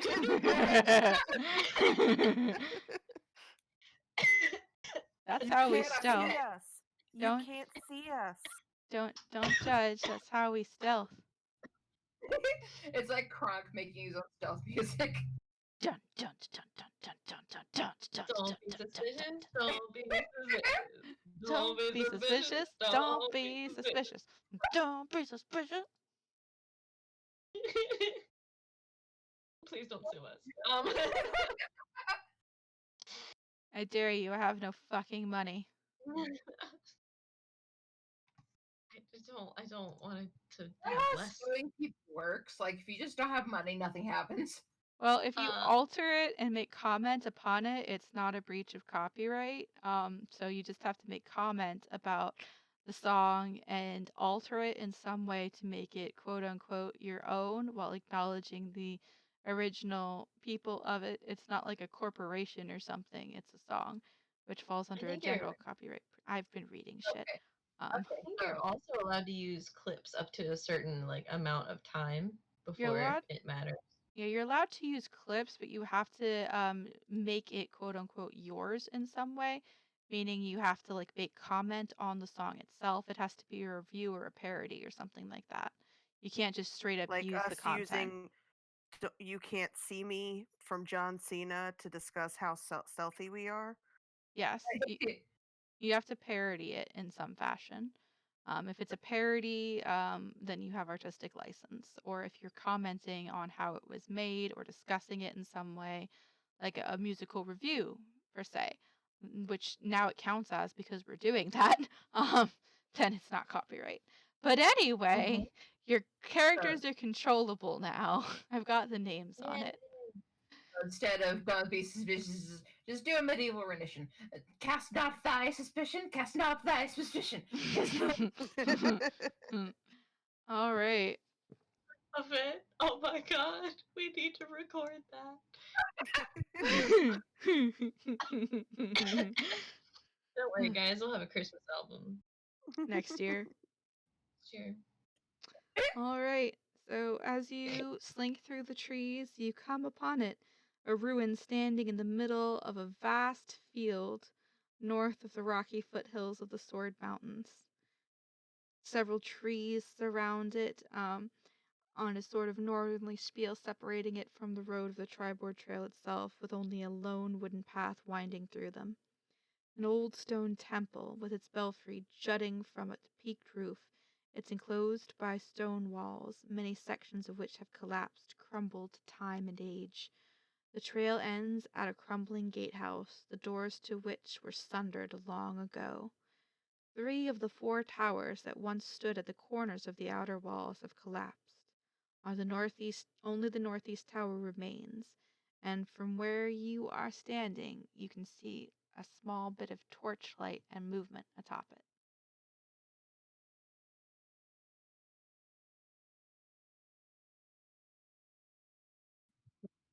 So,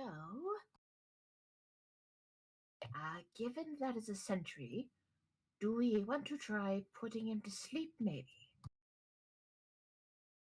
Um, And by we, I try. mean not. It'll only last for a minute, though. I mean, that would be a minute enough to sneak by, or kill him in his sleep where he can't make noise. Mm. Is he? He said he's atop a tower. Yep, he's atop specifically this tower right here, the only intact one. Which tower? This tower. Okay. And we don't see anything on this side. So this tower right here is crumbled. Let me reveal just a little bit more to make it easier to see things. Looking at.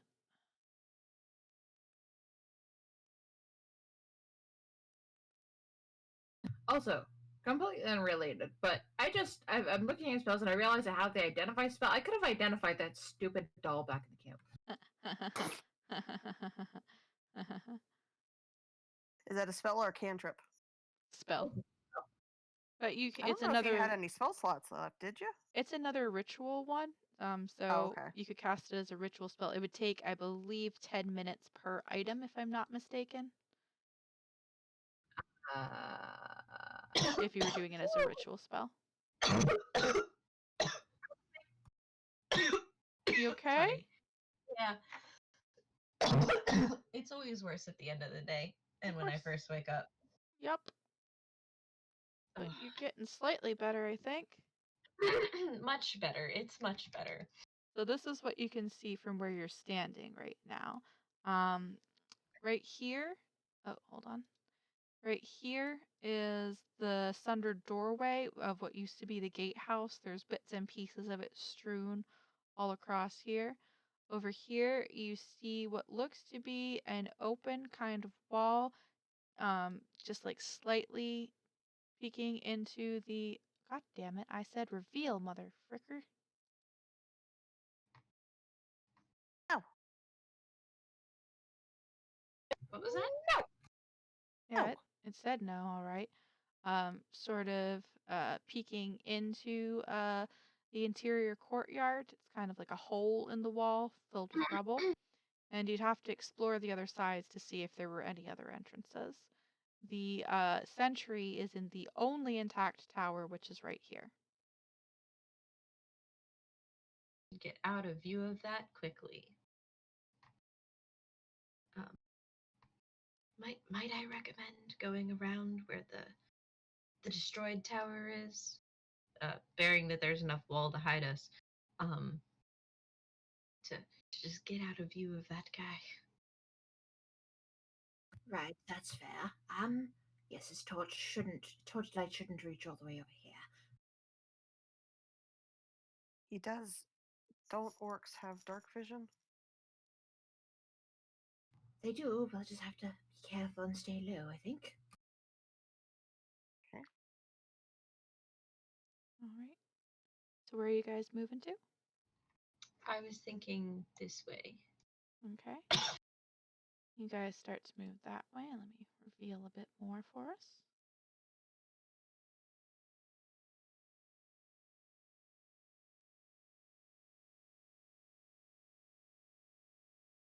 Screen keeps moving on me. Size will get to about here and then pause to look around. Agreed. There's a bit of wall there. Okay, go ahead and do perception check for me.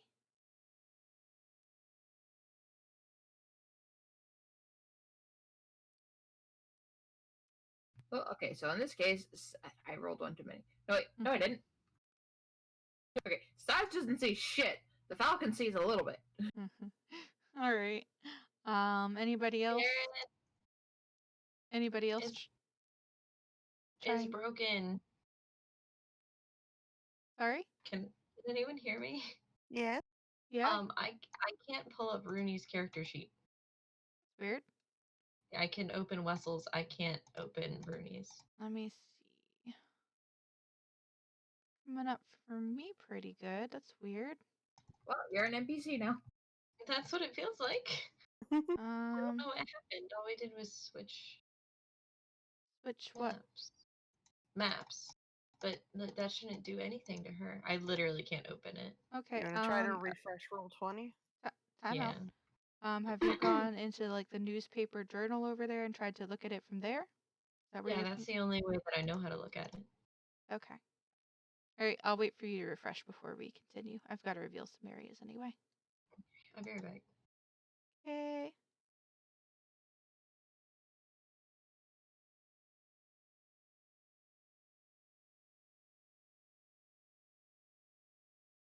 Yay, I have Rooney again. Huzzah! And I still have Wessel. I was going to say, and do you have Wessel?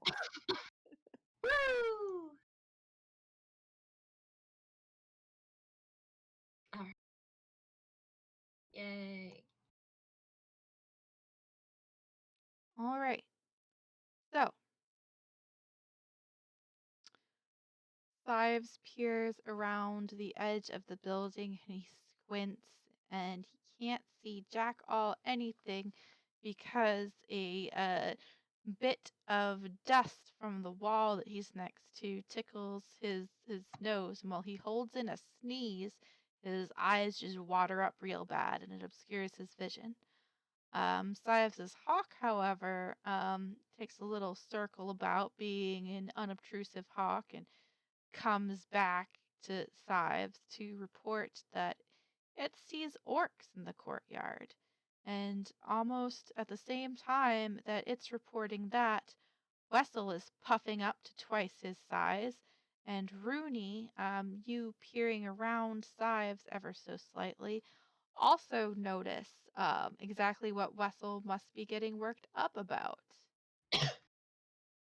Mm-hmm.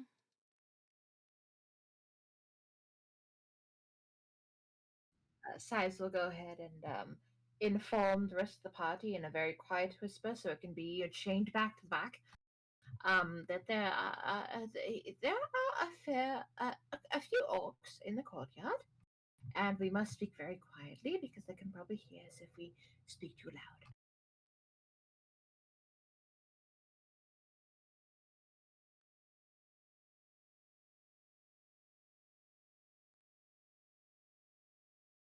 All right. So Wessel and Rooney, you know that there are 3 orcs over here in the forefront courtyard, and you can sort of make out one all the way over here, but that's as far as you can see in the dark, even with your perception checks.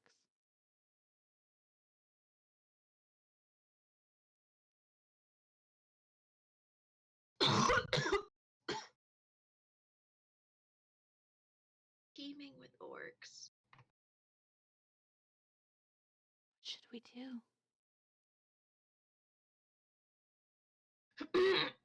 Well, I can go invisible.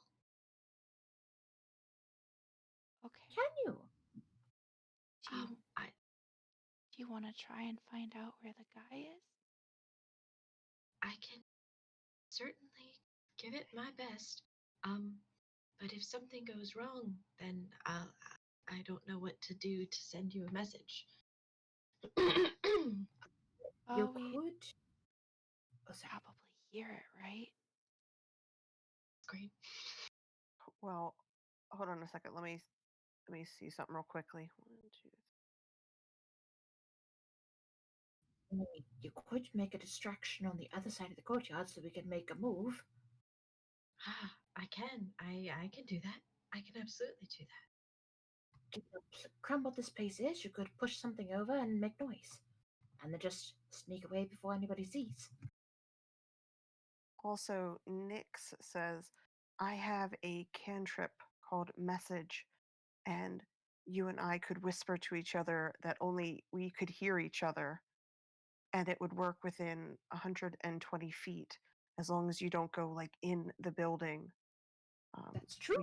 We should be able to still communicate, so you could kind of say what you're seeing as you're going, and only I would be able to hear you.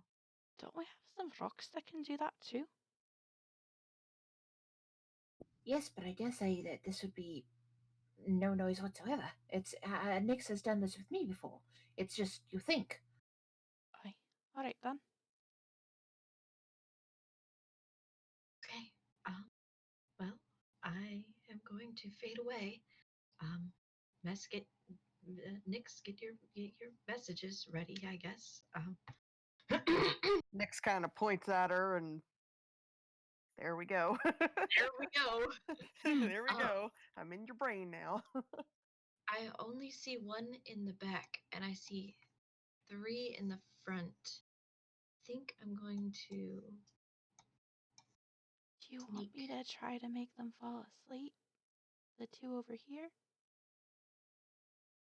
I'd say maybe not yet.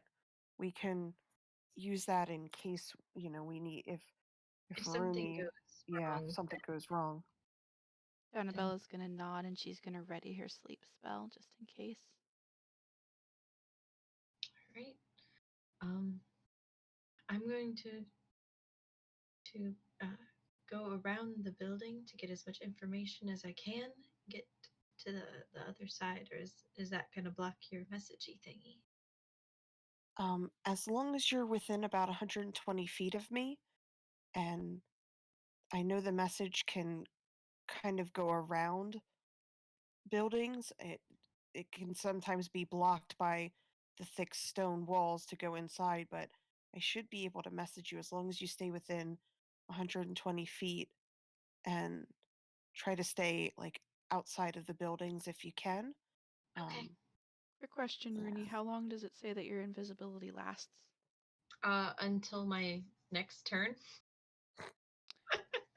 So that's a couple of seconds. Oh. How Well, many times a day can you use that? it's so let me pull it up. What is happening? I can't open her thing again. That's really weird. But you were able to when you relogged into it the first time. Yeah, I was a minute ago, but now it's gone. That's really weird.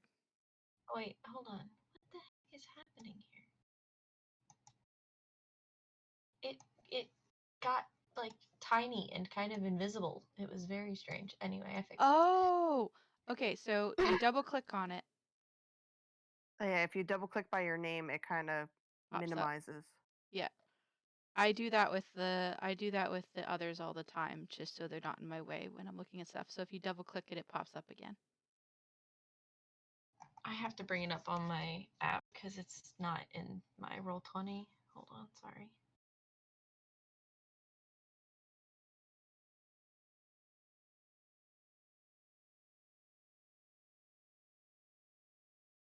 Once per rest, you can become invisible until the end of your next turn as a reaction after taking damage. Never mind, I can't go invisible. I didn't think that was a thing. So yeah. Well, can Well, we maybe do something where the falcon drops something and it like makes a Right. noise on the other side? I have mage hand. I could do it myself from here. Why didn't I think of that before? Huh. Does that go 120 feet? I think it goes like 30, doesn't it? Well, yes, but let's see. Yep, 30 feet. Oh, I could cast light on something and give it to the falcon, and then it could fly around with the light, and it could really freak them out.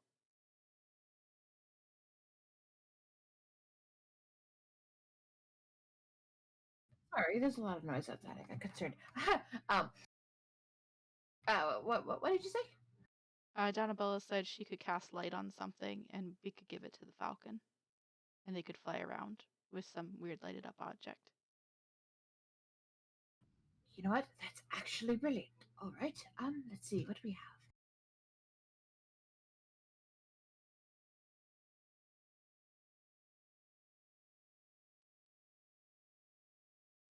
She picks up a stick and casts light on it and hands it to you. You know what? That works. Sives calls the familiar down and hands them the stick and says, here, fly around with this. Stay relatively high, but try to swoop down close to the other side away from us, so it'll draw them over there. And of course, it nods to you, and as soon as you give it the signal, it'll go and attempt to do just that. Now, do we want him to fly directly up from where we are with a glowing stick? No, that's a good point. If Nick says this aloud, Sives will have a look of realization and then quickly motion back the way they came and have it come up like go around the wall over there. Hold on a second. Let me see. I want to look at something real quickly here on my end. And of course, Sives won't signal until the rest of the party is ready. Right. And the entire time you guys are doing this, you hear some kind of low, casual conversation from the orcs over there. They appear to be speaking in their own native language, just like casually talking, pretty relaxed, not really expecting anything. Sives will ask the Daga of Fenka if they can understand what they're saying. The dagger replies that I don't exactly have ears. Well, of course, I'm going to repeat what they say.